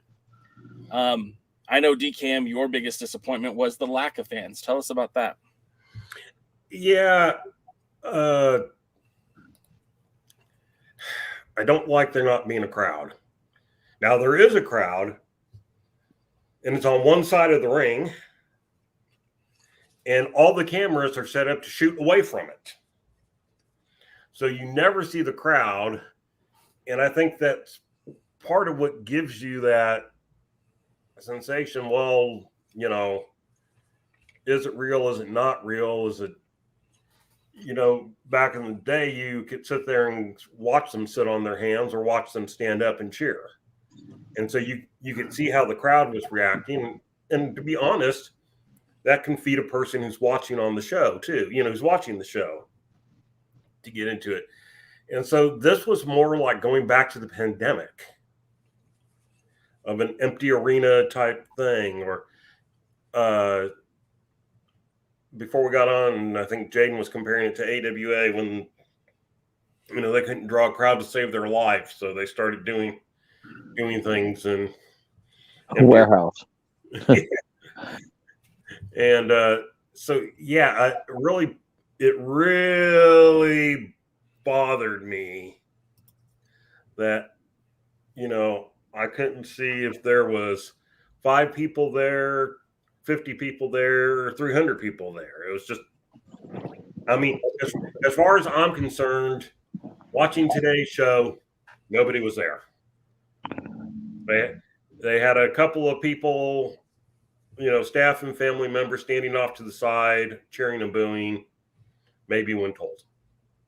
The WTBS, though, was in front of the camera. You could still see them. Yeah, I do hear what you're saying, and I do.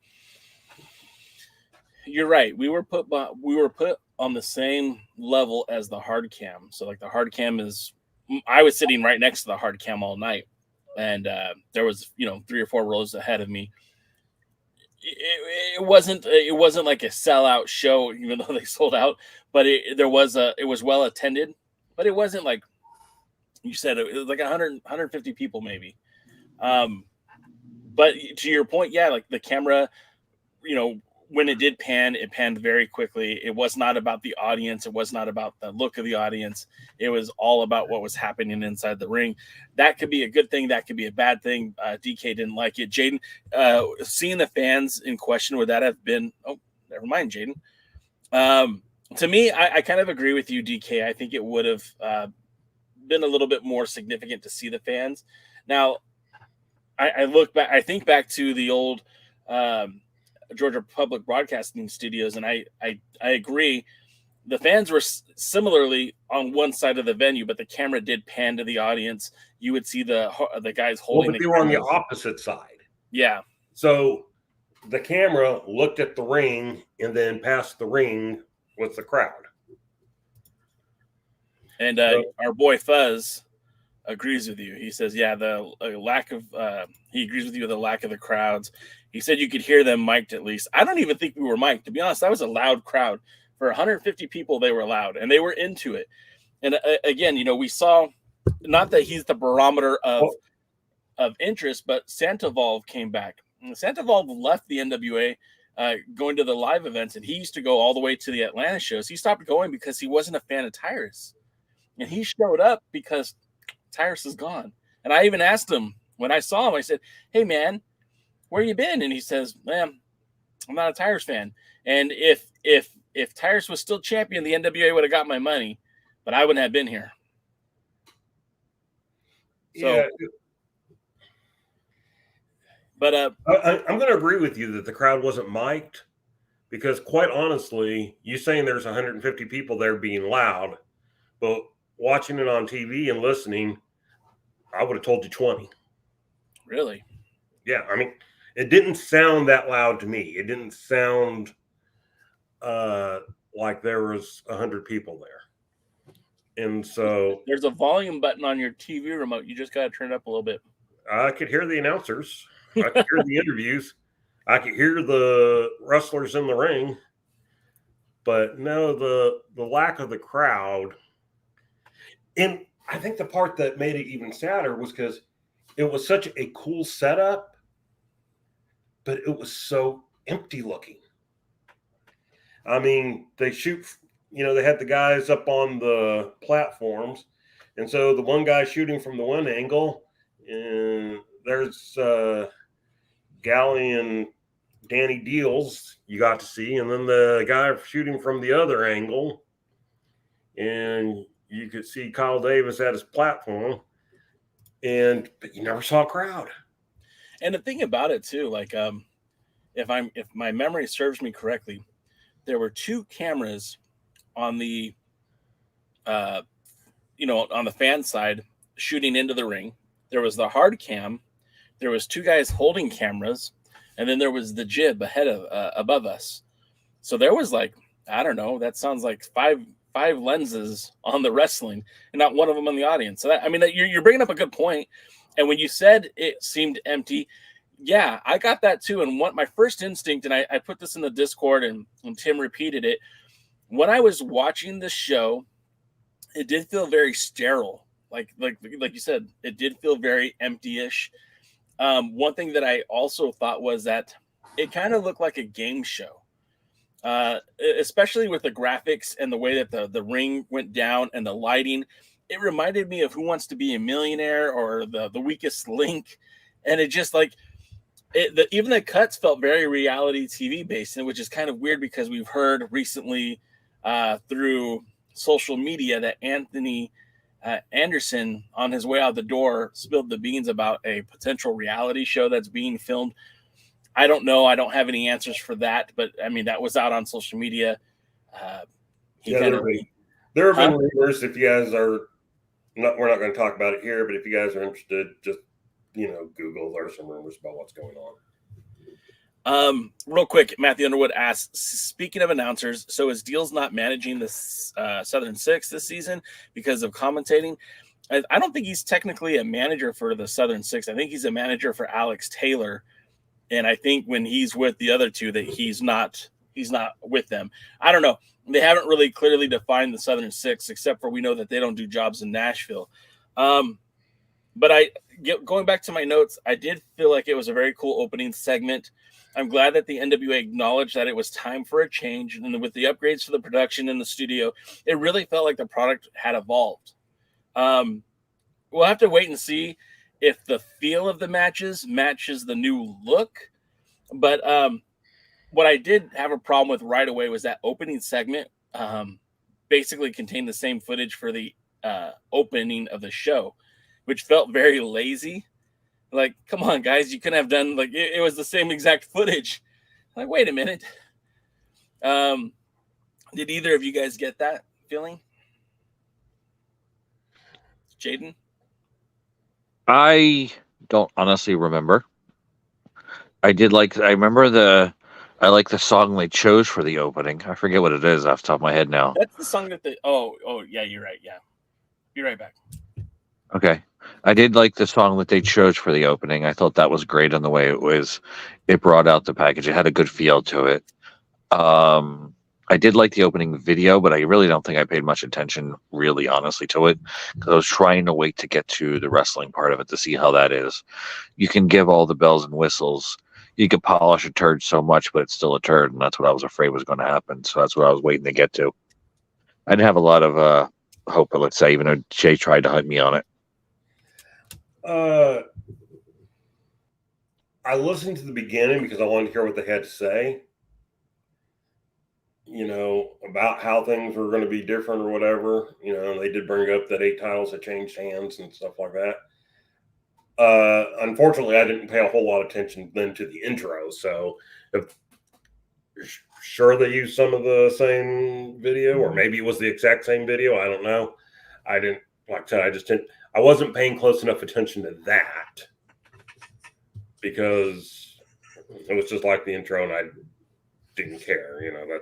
That's why those buttons have the skip intro thing when you're watching shows. What did you think of the pre-taped entrances to the ring? Hated it. DK? Yeah, no, don't do that. The one thing that I felt like that might have been good for is saving time when you're actually shooting the wrestling, but it just didn't feel like it connected right. Like that's how I felt. And again, gave it a very game show format to me, like reality show. Like again, like I thought, they're going to go in the kitchen and cook something for dinner or something. I don't know. It felt very disconnected to me. Well, it didn't fit together. That's the way I was kind of. Yeah. Also, your ring introduction, your walk to your ring is your chance to get yourself over intimately to the crowd. That's what your entrance is for, what your song is for, what your movements, whatever you do to differentiate yourself is what that few seconds of that ring introduction. That's why I always used to argue, I'm like, somebody would pick a song and I'm like, it's a stupid song. Like, yeah, but it gets me pumped up. Yeah, well then you're a moron because it has nothing to do with you. That's the chance to get the audience. If that song cannot connect to the audience, then you're just wasting that 5 to 30 seconds for your intro. I mean, Iron Chef NWA, they love it. When I first heard music, I mean, in wrestling, I actually first heard it for Leroy Brown because the Freebirds were already split up for the first time when I really started watching wrestling. But you would get that, that music would hit, and then when the Freebirds got back together, and they were a face team when they got back together, and you hear that, that initial, strum and sound of Freebird and things like that. Yeah, that's what gets you. That's what hooks you. And again, so they're kind of entering in this pre-tape thing, and we don't get to see, because of the cameras again, we don't get to see any crowd reactions and everything. It didn't work for me. I mean, I feel like this is the type of thing that, why am I the only one now on camera? And so my 3 charged batteries are no longer charged, so it's all about you, buddy. No. You're the new face of the show, man. Watch this. That's 10 pounds of DKM. Or 10, yeah, 213 pounds of DKM, which is down from 225. So, hey. Good job. DK's is cruiserweight, or at least an NWA junior heavyweight. I'm a junior heavyweight now. And again, I think it's where it hurts, where you don't have the crowd, you have these pre-tape things, and so you don't get the interaction that you want to get. And, look, I know back in the Georgia studio days, they didn't necessarily go around the ring and shake hands or something like that, but they at least entered pretty close to where the crowd was, and you got to see them, the crowd react to them and everything. And the heels and the faces entered on different sides and everything. Now it's just weird. I don't like it. I don't like it. No, sir. I don't like it. I don't like it. You only have to teach my kid count 21 because that's all the chickens that will fit in the coop. Fans have pop cards. Bump card fans. Okay, I see what you're saying. Space that runs the place. Okay, that did it. And anyway, That's actually the best you both looked in a long time. we saw why you keep your face in earlier. So Yeah, I'm too pretty. I really bring you guys down when they see me. yeah.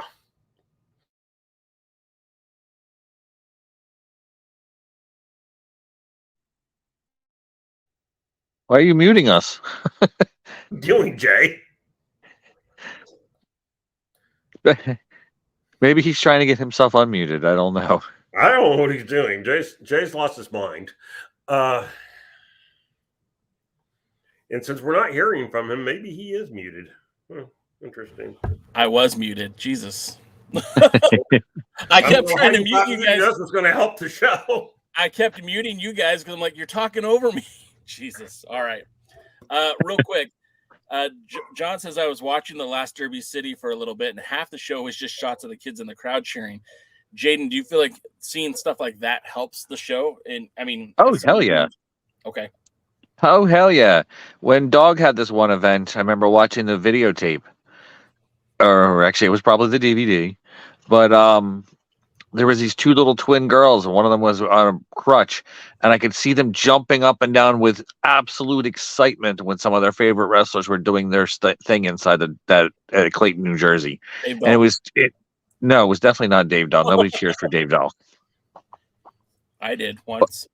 Yes, and look what happened to you. You got chastised. But anyway, yeah, the energy, just watching these kids just go nuts at everything and the crowd going crazy, it really does. For throwing babies in the air, it really does give you something that you do not have with the NWA right now. I like the Iron Chef thing, Iron Chef and National Wrestling Alliance. Have you ever gone to like a movie on like a Friday night or maybe later on a Saturday? And what are you doing now? Just, it's something to look at other than like a little boxes. Okay. And it's, well, you're confusing me. That's easy to do. DK, change your icon while you're at it, but go ahead. No. So anyway.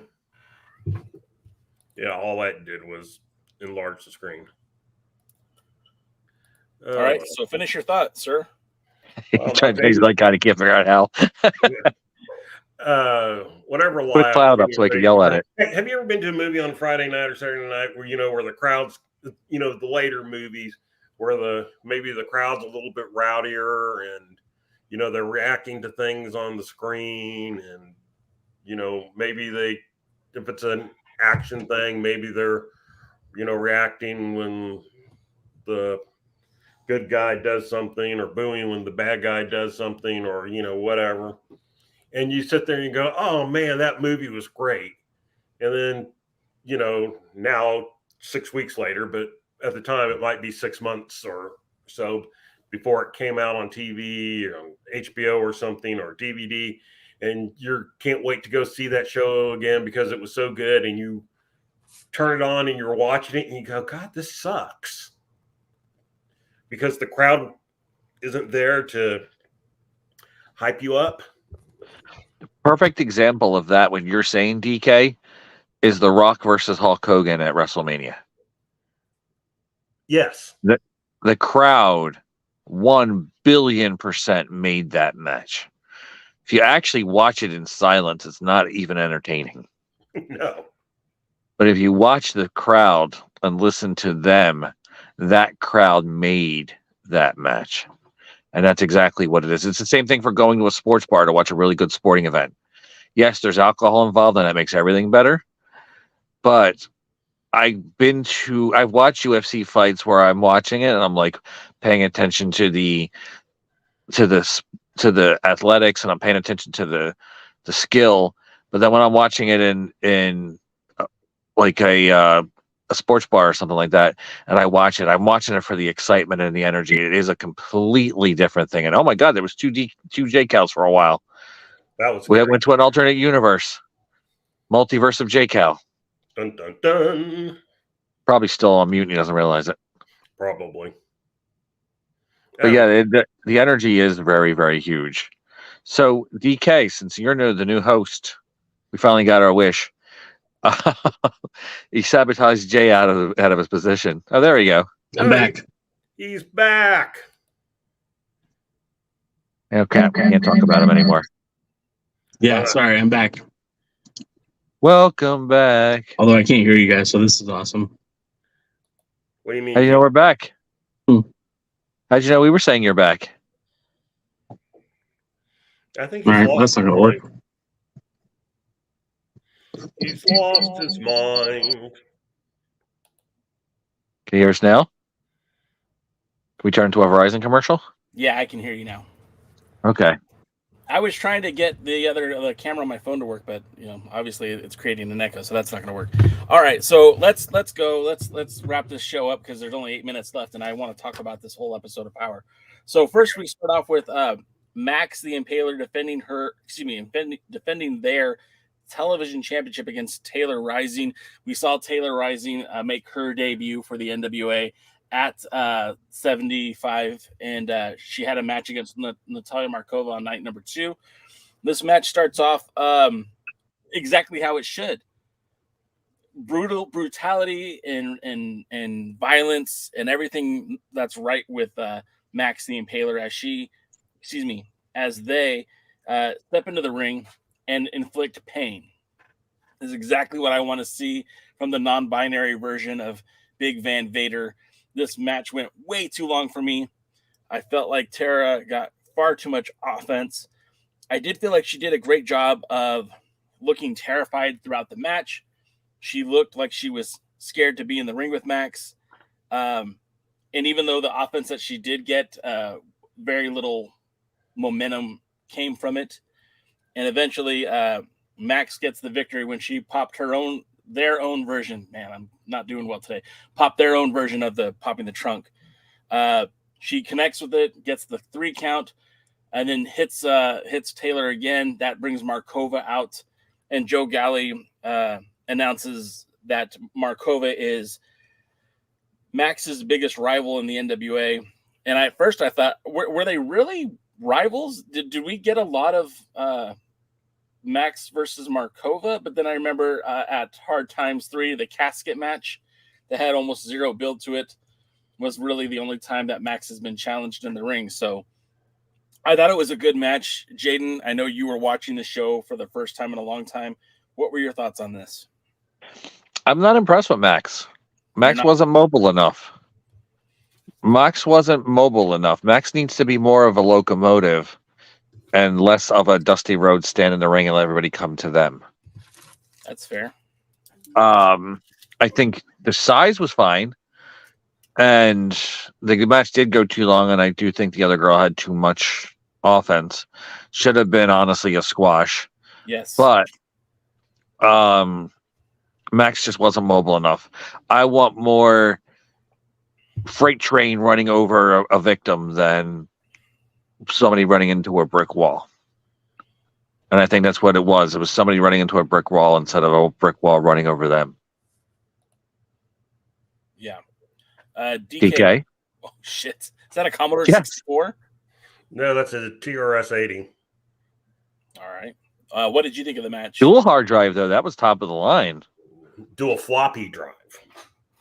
Yes. And yes, that when that came out, if you had 2 floppy drives, that meant you were a serious computer file. You probably did programming.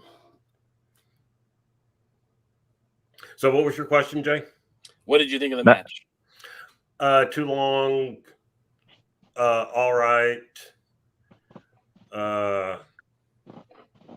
Yeah. I mean, it was all right, but it was too long. Okay. The Maxosaurus. That's what Luke has said, the Maxosaurus. All right, let's get back to more wrestling. We got the promo for, say, Saul win. Sorry, I'm gonna screw that up for the next 6 months. We got that promo set up. I thought it was decent enough. I mean, that's the kind of guy you want, Sinister Minister. You want him to, be the voice of your spooky pay-per-view. And I thought he did a good job. Any thoughts on the promo, DK or Jaden? I like the promo. I like the video. I mean, the voice. I think they don't need to be put on Sinister Minister. Not that there's anything wrong with him, but I think his voice would have done better if they would have showed more destructive action. This most destructive pay-per-view in NWA or whatever the hyperbole is. I think it would have been better if they would have showed some destruction, and let that action show what's happening while the Sinister Minister James Mitchell was able to verbally describe what was going to happen. I think that would have been better. DK? Yeah, I mean, actually, Jaden stole almost my entire thought. Next. Okay. Next. Okay, and next we have the promo with Kyle Davis up at the podium behind that nicely lit screen with BFT. That is, of course, blunt force trauma, carnage and damage. I heard somebody once compare Stevens to Bobby the Brain Heenan, and I get where they were trying to go with this, in that Stevens is a multifaceted player. He could be a wrestler, he could be a promo guy, he could be a manager, he could be a commentator. I really feel that he is very versatile for the roster, but I just, as a manager, I don't see him as Bobby the Brain Heenan. I see him more like Jimmy Hart. I think Tim put that thought in my head. He's always bouncing around. He's running around like a lunatic. And sometimes it's distracting from the point he's trying to make. And his promos tend to do that as well. I feel like that promo with blunt force trauma, like, he said so much without saying anything at all. And that's kind of what his hallmark has been with his promos in the NWA. I didn't really care for it. What'd you guys think? Jaden? I hated the background and the way it was looking. I hated that very late 80s, early 90s look of the moving background. It reminded me of like the screen in Windows 98 when you would, you let it rest, the whatever. I just didn't like that. Aaron Stevens reminds me of a parody of a 1990 mid-90s vampire movie. Yeah. I guess it was his look or whatever, just reminding me of something you expect to see in a parody version of a 1990s vampire. Blunt force trauma looked good in just standing there and doing nothing. And I guess that's the important thing. I don't mind the manager as much a role of him. He's definitely not Bobby Heenan. I'm not even sure if I would say he's Jimmy Hart, because he doesn't quite have the same verbal energy that Jimmy Hart does, or the annoying high-pitched voice. Come on, baby. One more time, baby. But it was okay.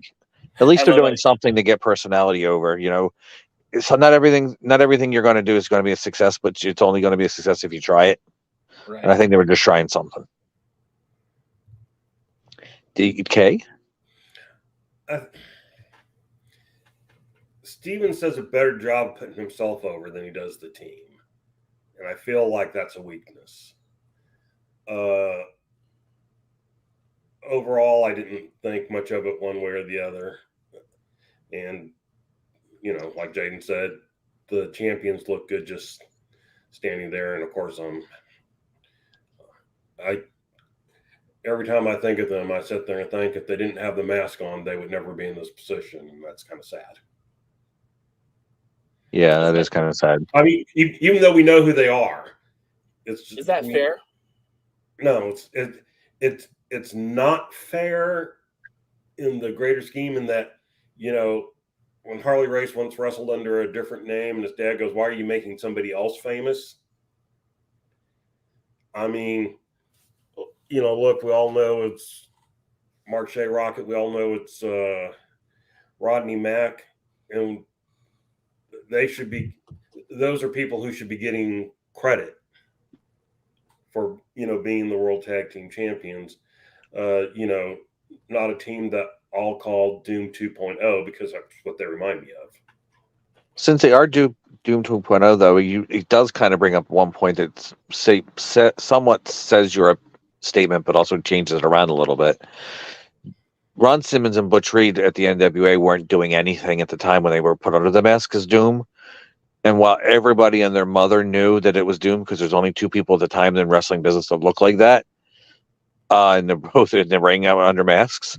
Once they took the masks off, it really built them up. Maybe that's what needs to happen now. They get away from Aaron Stevens, take the mask off, and really move themselves up the card.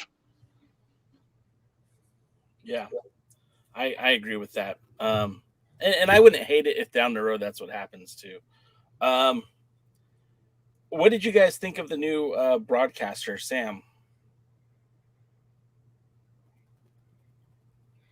Hello? I guess that is our opinion, right? I don't remember them. I'm trying to remember them, and I don't have any memory at all. She's from MLW. Sam. I can't think of her last name right now. Samsung? I couldn't hear her that well. I could hear the wrestlers better than I could hear her. I don't know. I think by this point I've gotten used to May, so it was just some adjusting. I didn't hate her. Sam Laterna, that's her name. I didn't even realize it was another girl interviewing, so that shows you how much I must have paid attention to that.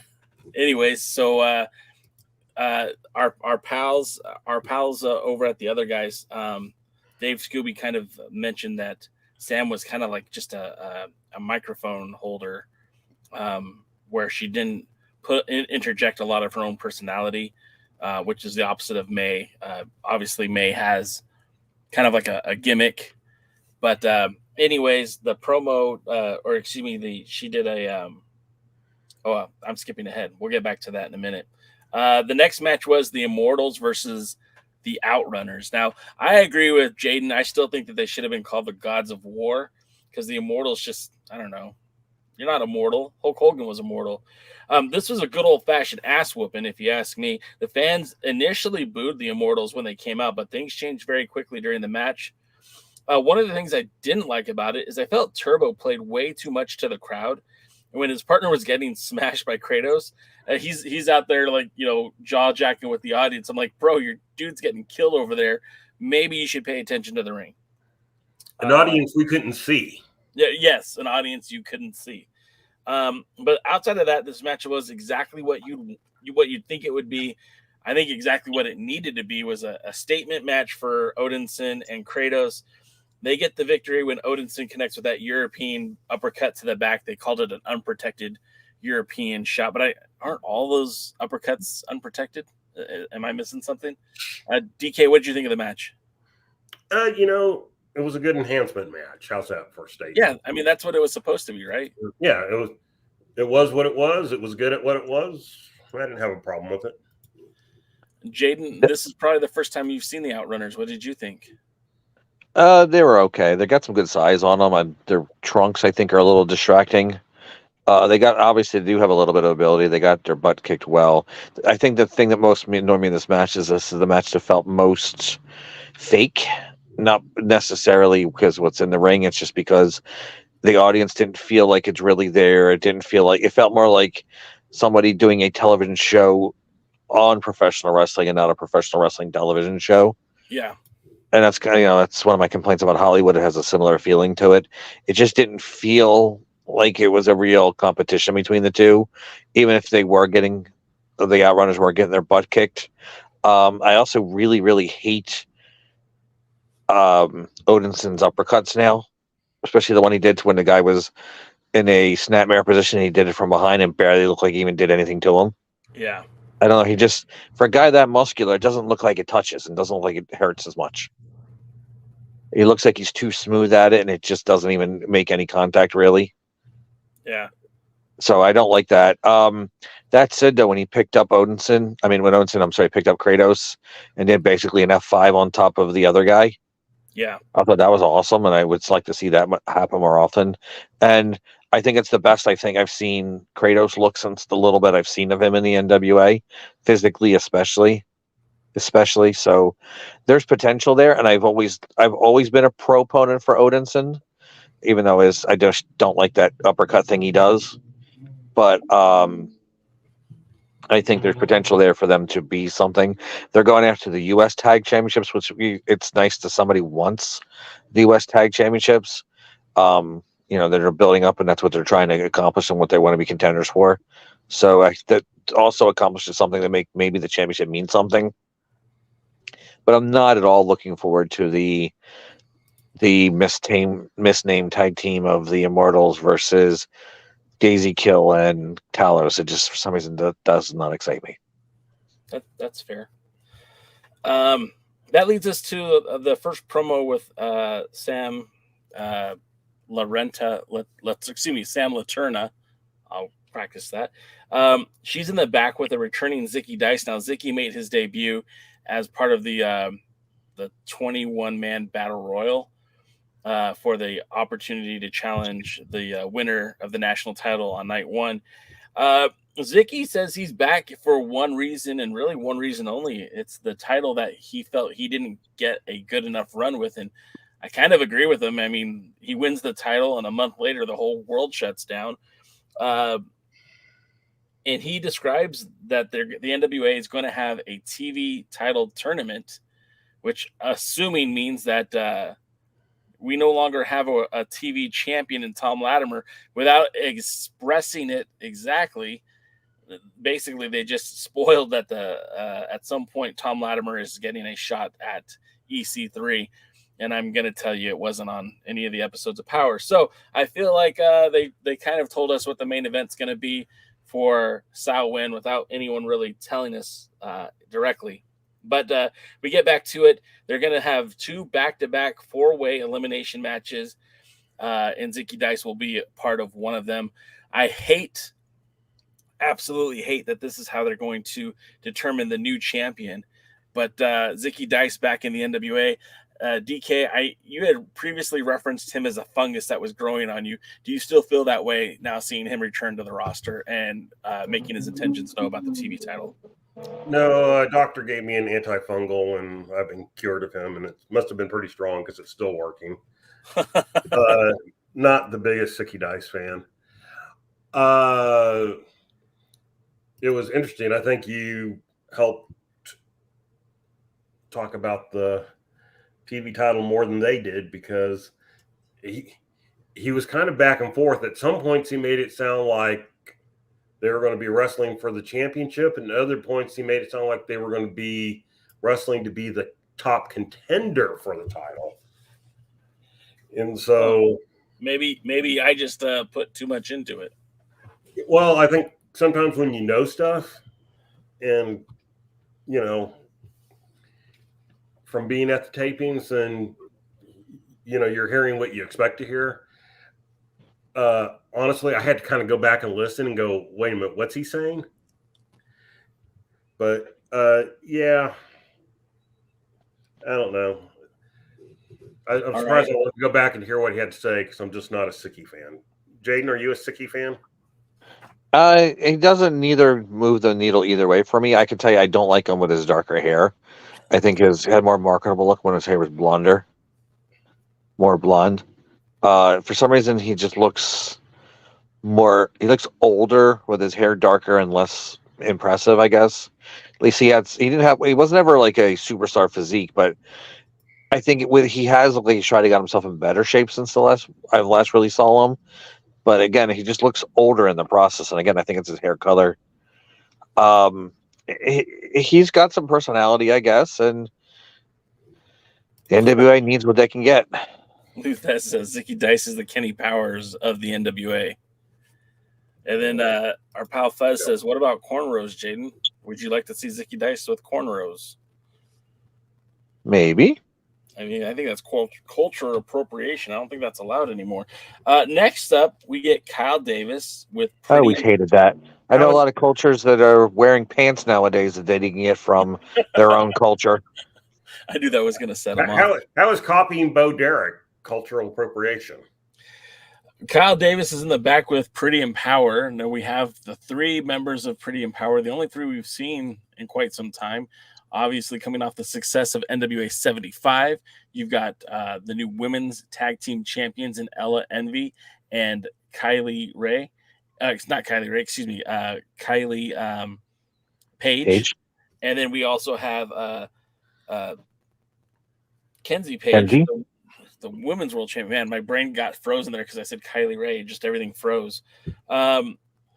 The Mean Girls are still intact, man. They are still very mean, and they are all champions now. Kyle Davis said that Kenzie kind of failed upward and that she lost the TV title, but that afforded her the opportunity to jump into the Burke, wins the Burke, and it goes back to back on nights and wins the title from Camille.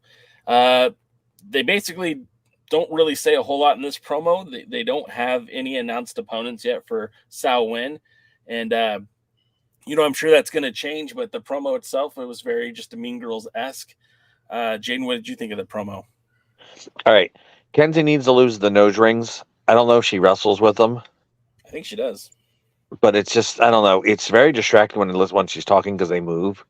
And it's all I can focus on. And then if you're not focusing on that, you're focusing on Ella Envy making goofy faces and doing all kind of exaggerated movements in the background.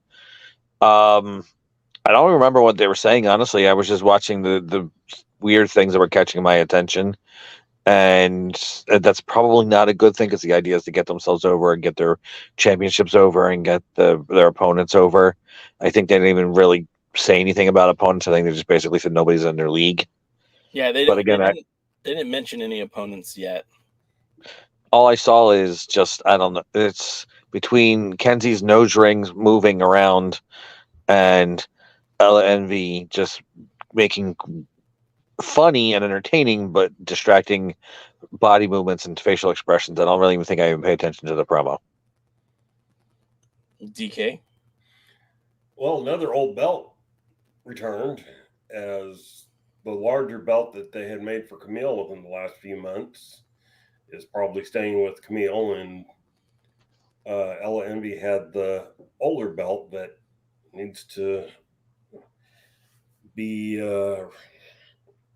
repaired, reconditioned, replated, refurbished, yes, and replaced. It's a real. I actually like the belt, but it certainly needs to be replated. I'd replate it gold this time, but that's just me. In wrestling, I always say there's kind of like three types of promos. There's the sell your opponent promo, the sell the match promo, and then the sell yourself promo. Which is the generic one. Ric Flair was really good at those, where he would go out and talk about all the people he's beaten, all the people, he's had to wrestle, and no one's in his league and stuff like that. And I feel like for Pretty Empowered, the Four Horsemen, of course, did a lot of them. And I felt like Pretty Empowered was trying to do that type of promo, that sell themselves. It didn't work great for some of the reasons that Jaden pointed out, and then the fact that they were actually asked, well, who do you see as your top challenge? Who do you see? And they're kind of, whatever. And it's just like, well, of course, there's like two female tag teams. And I guess we saw the birth of another one at the beginning of the show. So, yeah, I don't know. So it didn't work for me, dog. It was a little bit pitchy. Fuzz says they do the whiny head twitch thing every time. It's little girl heel stuff that needs to grow up. You can see Kenzie starting to get it a little bit and be harder focused than falling back. She's better on her own when doing promos than she is with the three of them. So what Jaden was complaining about Ella is part of what I find charming about her. The facials, the fact that she's always emoting, that resonates with, I think, the viewer. You see it, you see how she's behaving. It kind of sticks with you. So for me, that to me is okay. But I agree, like the whole like you didn't really put yourself over that well, and you didn't really put anything else over well. So, like, what was the point? What happened next? And then our pal Luthez says, Pretty in Power reminds me of the girls who smoked Marlboro Reds in the 6th grade. Jeez. Their voices would be a little more raspy if that were the case. Then they would sound like the Hawaiian. Next up, we get Brady Pierce versus Rolando Freeman. Now, there had been seemingly some dissension in the ranks for quite some time with the Spectaculars. Obviously, that culminated in Rolando and Brady coming to blows during the Battle Royal, Rush Freeman being eliminated, Rolando being eliminated, and then Brady Pierce eventually getting eliminated as well. This match, I agreed. I think Fuzz said it earlier, or maybe it was Matthew. I don't know. One of you guys said that this match should have been over a lot quicker. I felt so too.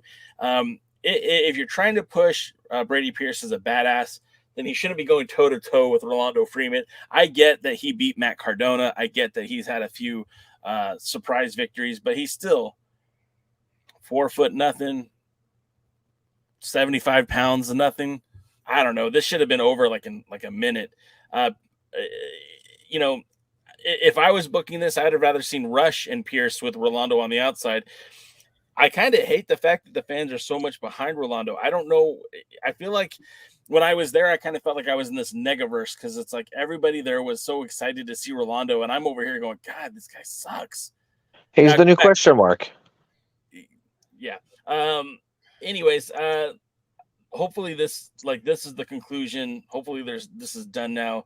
I mean, I want to see Pierce move into something bigger, something better. The guy has a great look. Maybe he needs some coaching on his promos. I'm not sure, but whatever's holding him back, they should solve that with. Look, we joked around about it before, but I'm serious. I think now's the time that this guy needs Pollo. This guy needs Pollo, and I think if he had Pollo in his corner, he would be the next big thing out of the NWA. Jaden, what did you think about this matchup?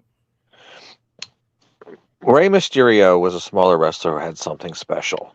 Before Rey Mysterio, there was the 1-2-3 kid, whatever you want to call him, X-Pac. He had something special when he was the smaller guy getting the wins. Even in ECW, the Mikey Whipwreck and then later Spike Dudley had something unique and special to them. Rolando has none of it. He has abnormally long arms for such a weirdly shaped short guy. And that's not special. That just belongs in a freak show. All right. Please just get rid of him. And if the fans like him, then they have to stop smoking marijuana. Whatever they were sniffing, whatever glue it was, whatever it is, get over it. It's stupid, and you don't need to be singing. You don't need to be wasting your energy trying to get it over because you think it's entertaining when it's in reality an embarrassment, and that's what it is—an embarrassment. DK. One. I didn't mute anything. I didn't fast forward anything because I wanted to give this entire show a shot with the new era and things like that. But this match was a very old era, and I was very sad while I watched it and very frustrated that it lasted longer than 27 seconds. That's fair. I have no problem with midgets getting beat up, but it doesn't need to be a match. It just needs to be a slaughter. It needs to be all the things he sends me on Instagram. Oh. Actually, I found out Jaden does not like the little people. They get short with me. I will say this. I think we're all in agreement that match went way too long. And when you have a guy like you're trying to put over Brady Pierce, I think the last thing you need to do is have somebody like Rolando get a match out of him. You know what I mean? Like there should have been 2 squashes on this show tonight, and this should have been the second one. Or maybe even 3, really. But this definitely should have been a much quicker match. Next up, we have Sam Laterna in the back with Kahoa and Khalees. And Kohoa Laksamana he's not bad on the mic. I don't think he's great, but he did a good job he puts over Alonzo and Homicide, which I think that's a very special skill set. And I know it sounds stupid, but like he put over his opponents. And Jaden taught me this once before when he was coaching promos. You never just bury your opponent, because if you beat them, what does that say about you? You beat a loser. But then if you lose to them, then you got beat by a loser. So I feel like that still stands, and that's something that my pal Jaden told me a long time ago. He mentions that next week he teams with Colby Carino against Homicide and Alonzo, which that's kind of a weird pairing, considering that they were just beating the crap out of each other a few nights earlier. And then Khalees Malia pitches her 2 cents in on this match, and mentions that Ricky Morton basically just trash talked him, and he's the referee. He's going to be the special referee. Yeah, I mean, look, this isn't going to be a good match. This is going to be more of the same with this whole Rolando bullshit. But Khalees has been the subject of Ricky's affection as of late in recent weeks. But Khalees hopes that a victory for Kobe and Koa will mean a title shot at Samhain for Koa. So I really feel like this would have been should have not had the valet speak. Koa did a good enough job getting himself over, putting Colby over, putting over Alonzo and Homicide. I don't think he needed his manager to speak up on this one. DKM, what say you?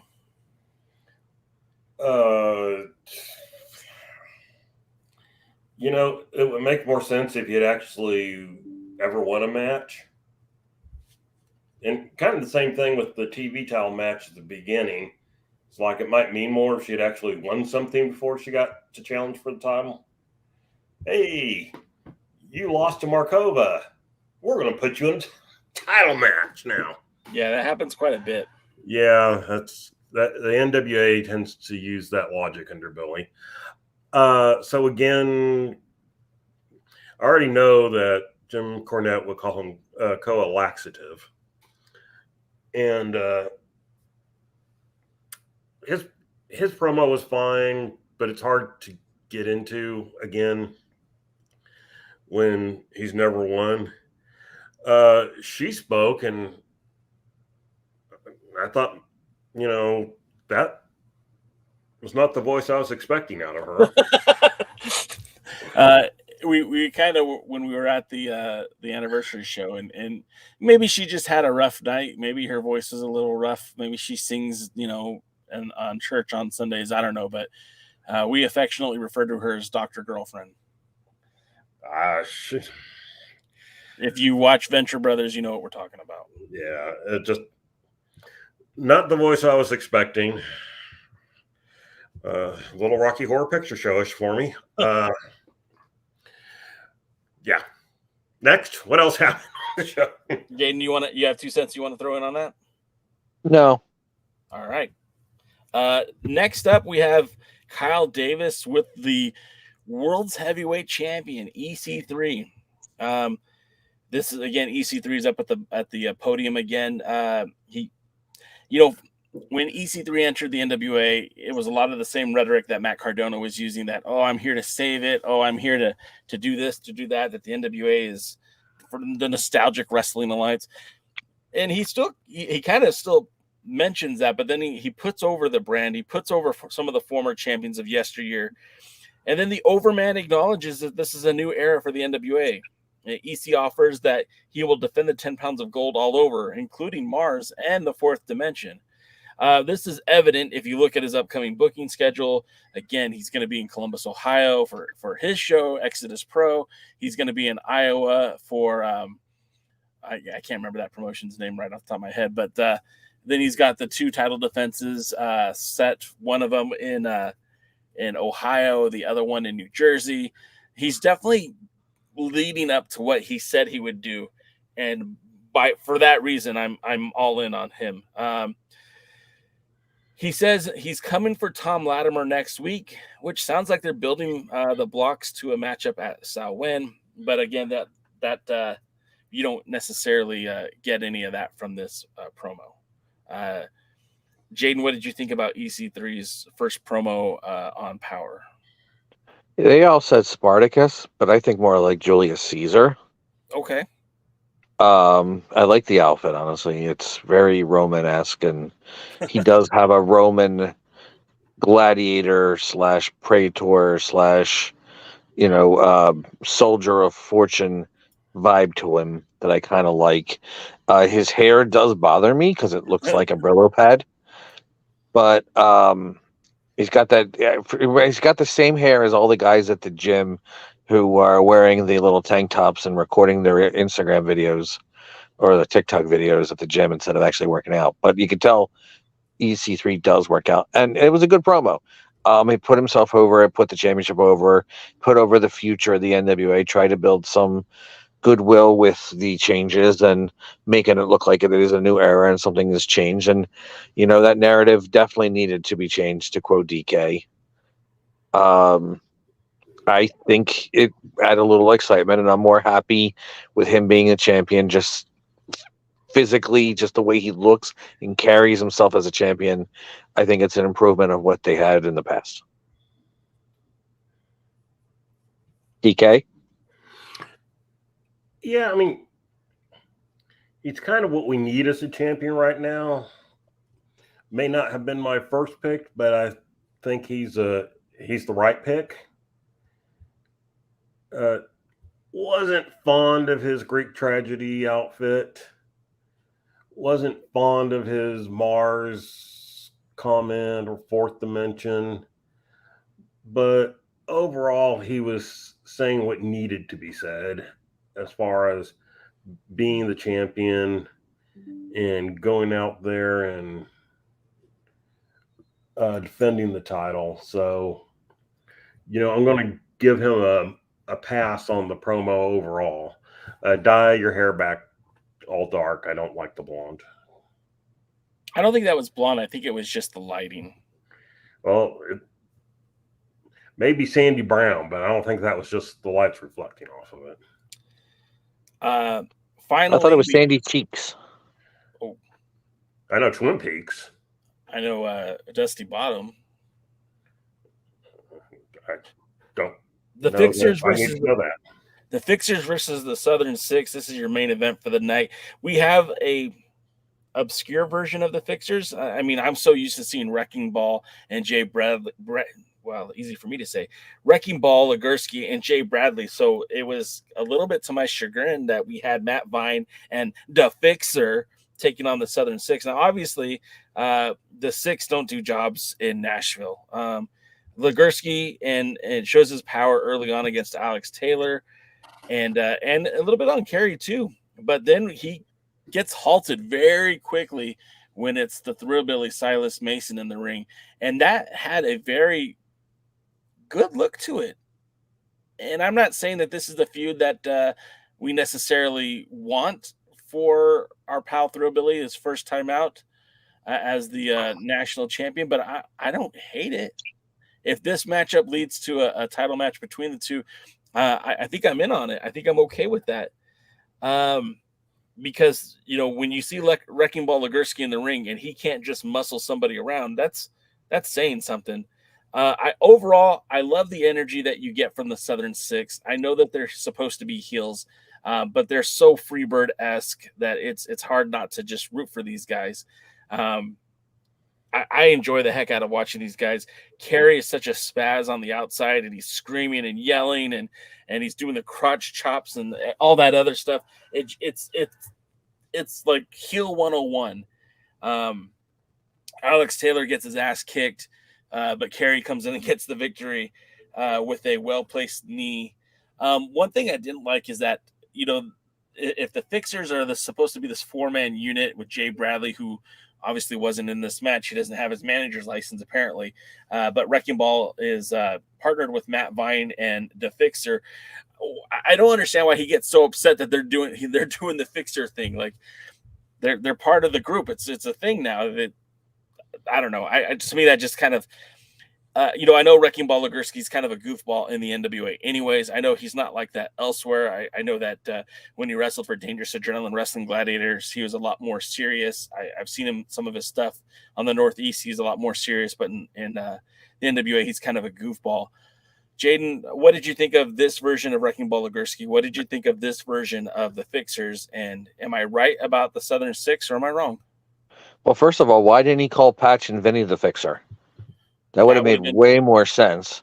He was an honorary member of the old school Empire. God, I'm sorry, Jay. What were you saying? That'd be a hell of a lot goofier too. Yeah, but he's not a member of the old school Empire, and he's Patch's cousin. So maybe should have brought them in instead of Master Brony #1 and Random Red Shirt #2. But it was obviously they were just there to lose. I don't know what would happen or why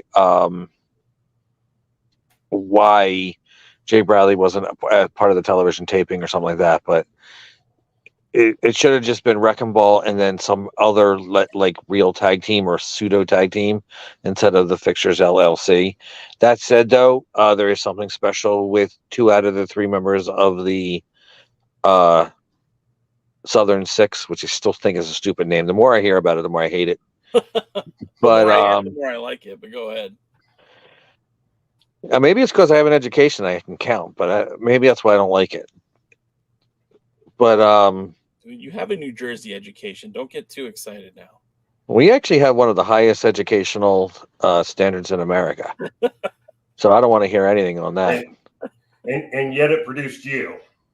Oh. Wait, you guys You're right. A super genius that I am. It did.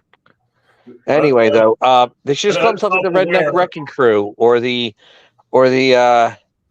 Fabulous Firebirds or something else besides the Sinister Six. Southern made sense. So, whatever. It's still stupid. But anyway, I like the team, and Wrecking Ball's a star.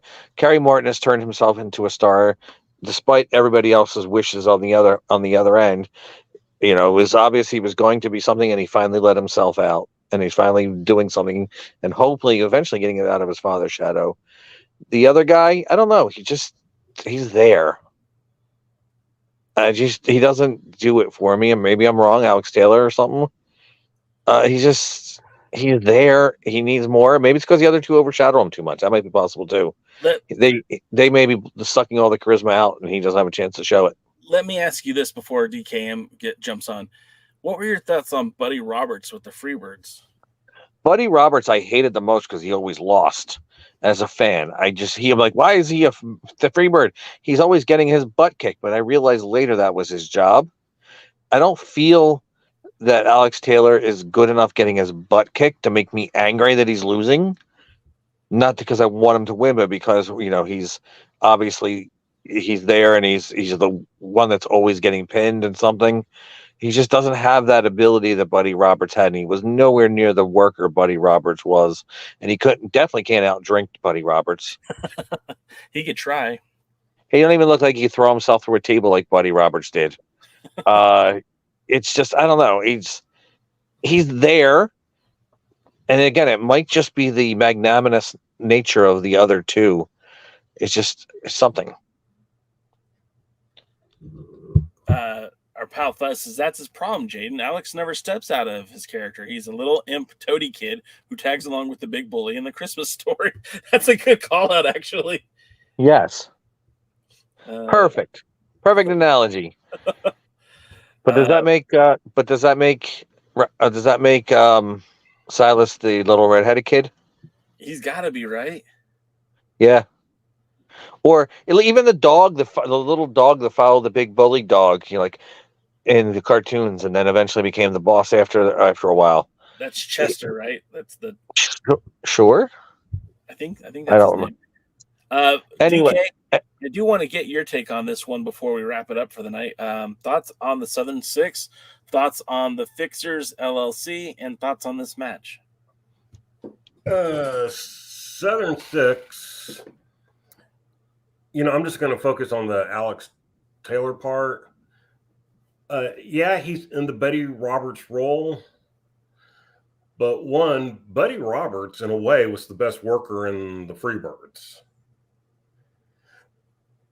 Two, Buddy Roberts was an annoying prick who you wanted to see get his ass kicked. You know, he went out there and talked up the promos and everything like that. He was a Tully Blanchard-esque heel. Well, people really liked him in the background, though. That's the difference.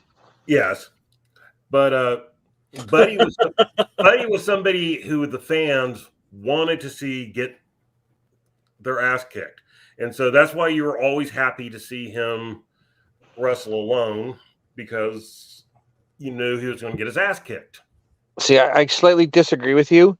Michael Hayes is the one they wanted to see get his ass kicked. Buddy Roberts just was the one they enjoyed watching him get his ass kicked. Well, in the Freebirds overall, I will agree with you.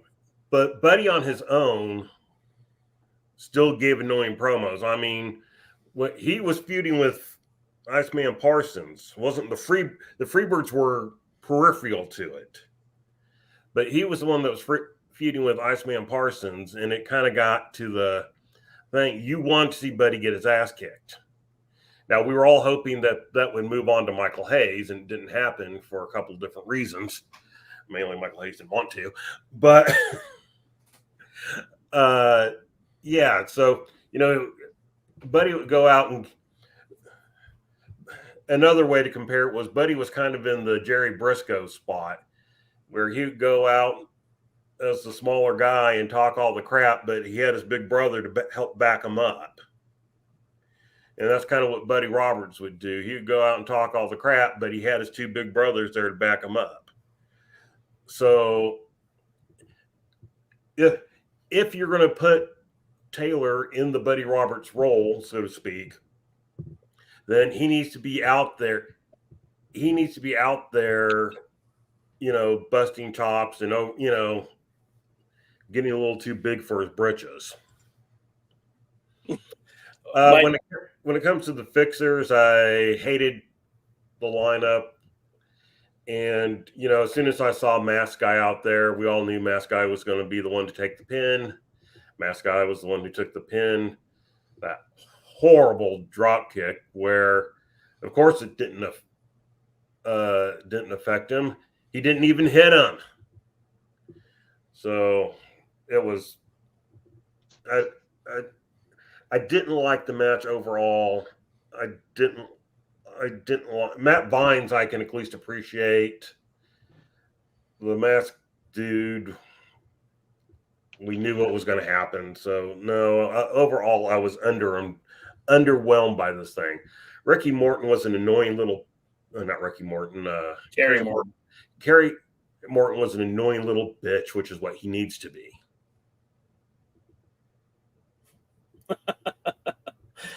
So Matt Vines should change his name to Hollywood Matt Vines. Well, they call him Matty Ice in other places. That's why he had it on his tights. I like Matty Ice for him. I don't know. I think it's JC Ice, and that brings back a lot of flashbacks. He had a partner named Hollywood. Hollywood and Vine? Yeah. What's John Tatum doing today? Last time I saw him, let's just say he is in less ring shape than Ricky Morton. Going back to Matt Vine, I don't know. I'm going to reiterate, and I'm going to stick up for the Fixers LLC. I know you guys didn't care for them, but here's what I liked about them. Like you guys, the Mask Guy is a dead giveaway. You got a guy in a mask. You don't regularly see him. Of course, he's going to do the job ski, right? Like that's. They could have put him in a red shirt. I would have made it even more obvious. I don't mind that the Fixers are growing in population. Like they announced them as the Fixers, a limited liability corporation. Yeah, and I don't mind that. They're franchising. That's what happens when you get a franchise. You get a crappy owner that screws it all up. We'll see. We'll see Jay Bradley in the coming weeks, and like he was there for the tapings. They just opted to use him in a different role. But yeah, the group is growing. But I really like Matt Vine a lot. I still like Wrecking Ball Legursky a lot. I'm glad that they're out of the title picture for a while. And I wouldn't hate to see, the Thrubilly and Legursky feud a little bit more down the road. And then going back to Alex Taylor, I don't know, man. I see a lot of potential in Alex Taylor, and maybe I like the gimmick. I really do like this Southern Six gimmick, so maybe I'm biased.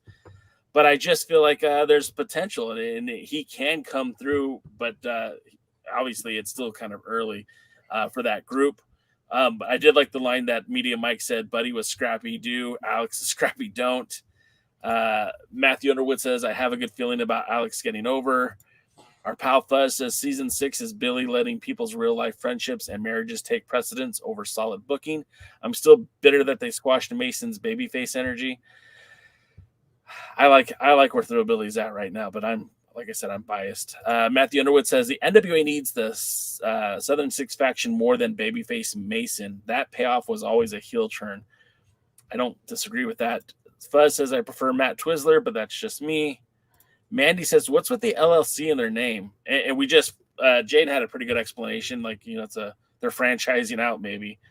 Mike says Matt Vine doesn't belong with the Fixers. I agree with that as well. They need some goofy dude to be in there. Rush Freeman would be perfect for it, except for the Fixers hate Rush Freeman.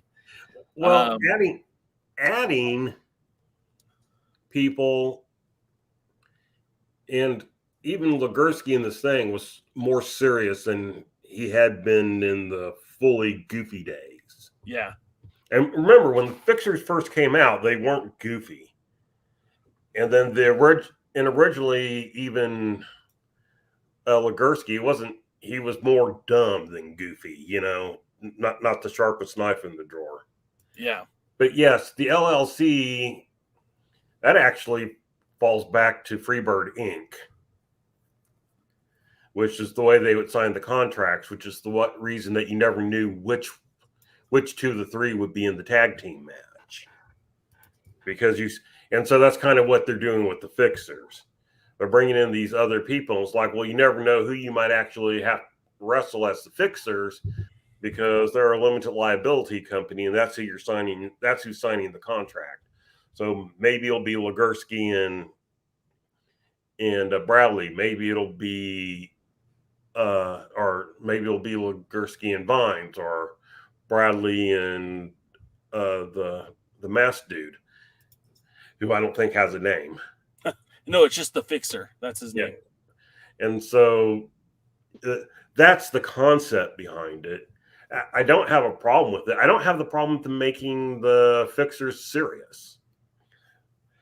In fact, if they could do something like, would you rather see Legursky and Vine challenge for the U.S. tag team titles? Because that's kind of a different team.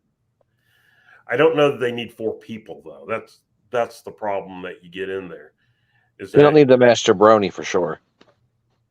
Yeah.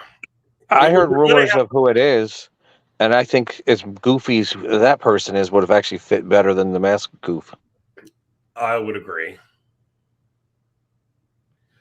So, I don't know. We'll see. Jay, wrap it up. Yeah, let's wrap it up. Hey, guys, first and foremost, thanks for hanging out with us. Sorry about the camera dysfunction, and DKM just didn't want to be on camera. This is, we do this every Thursday. We like talking wrestling with you guys.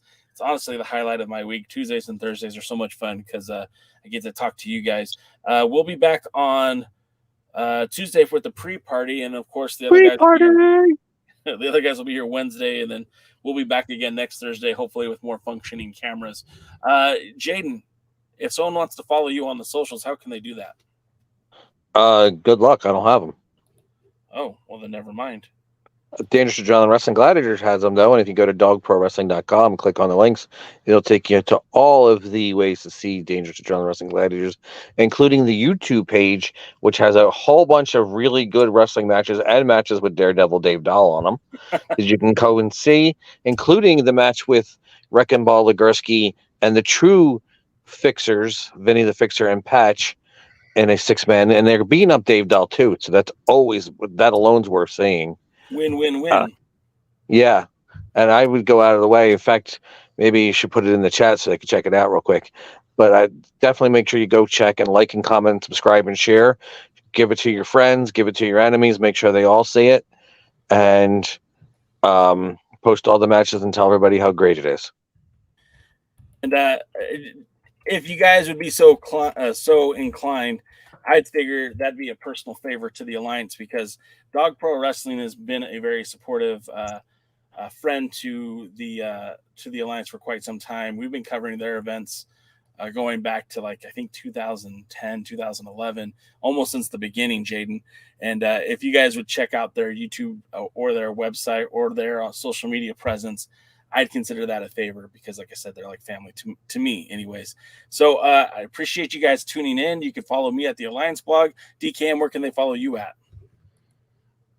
Go to a social media site, look for DKM FWTX. If I'm on it, that's what I'm under. The only place where I tend to talk about wrestling at all is on Twitter.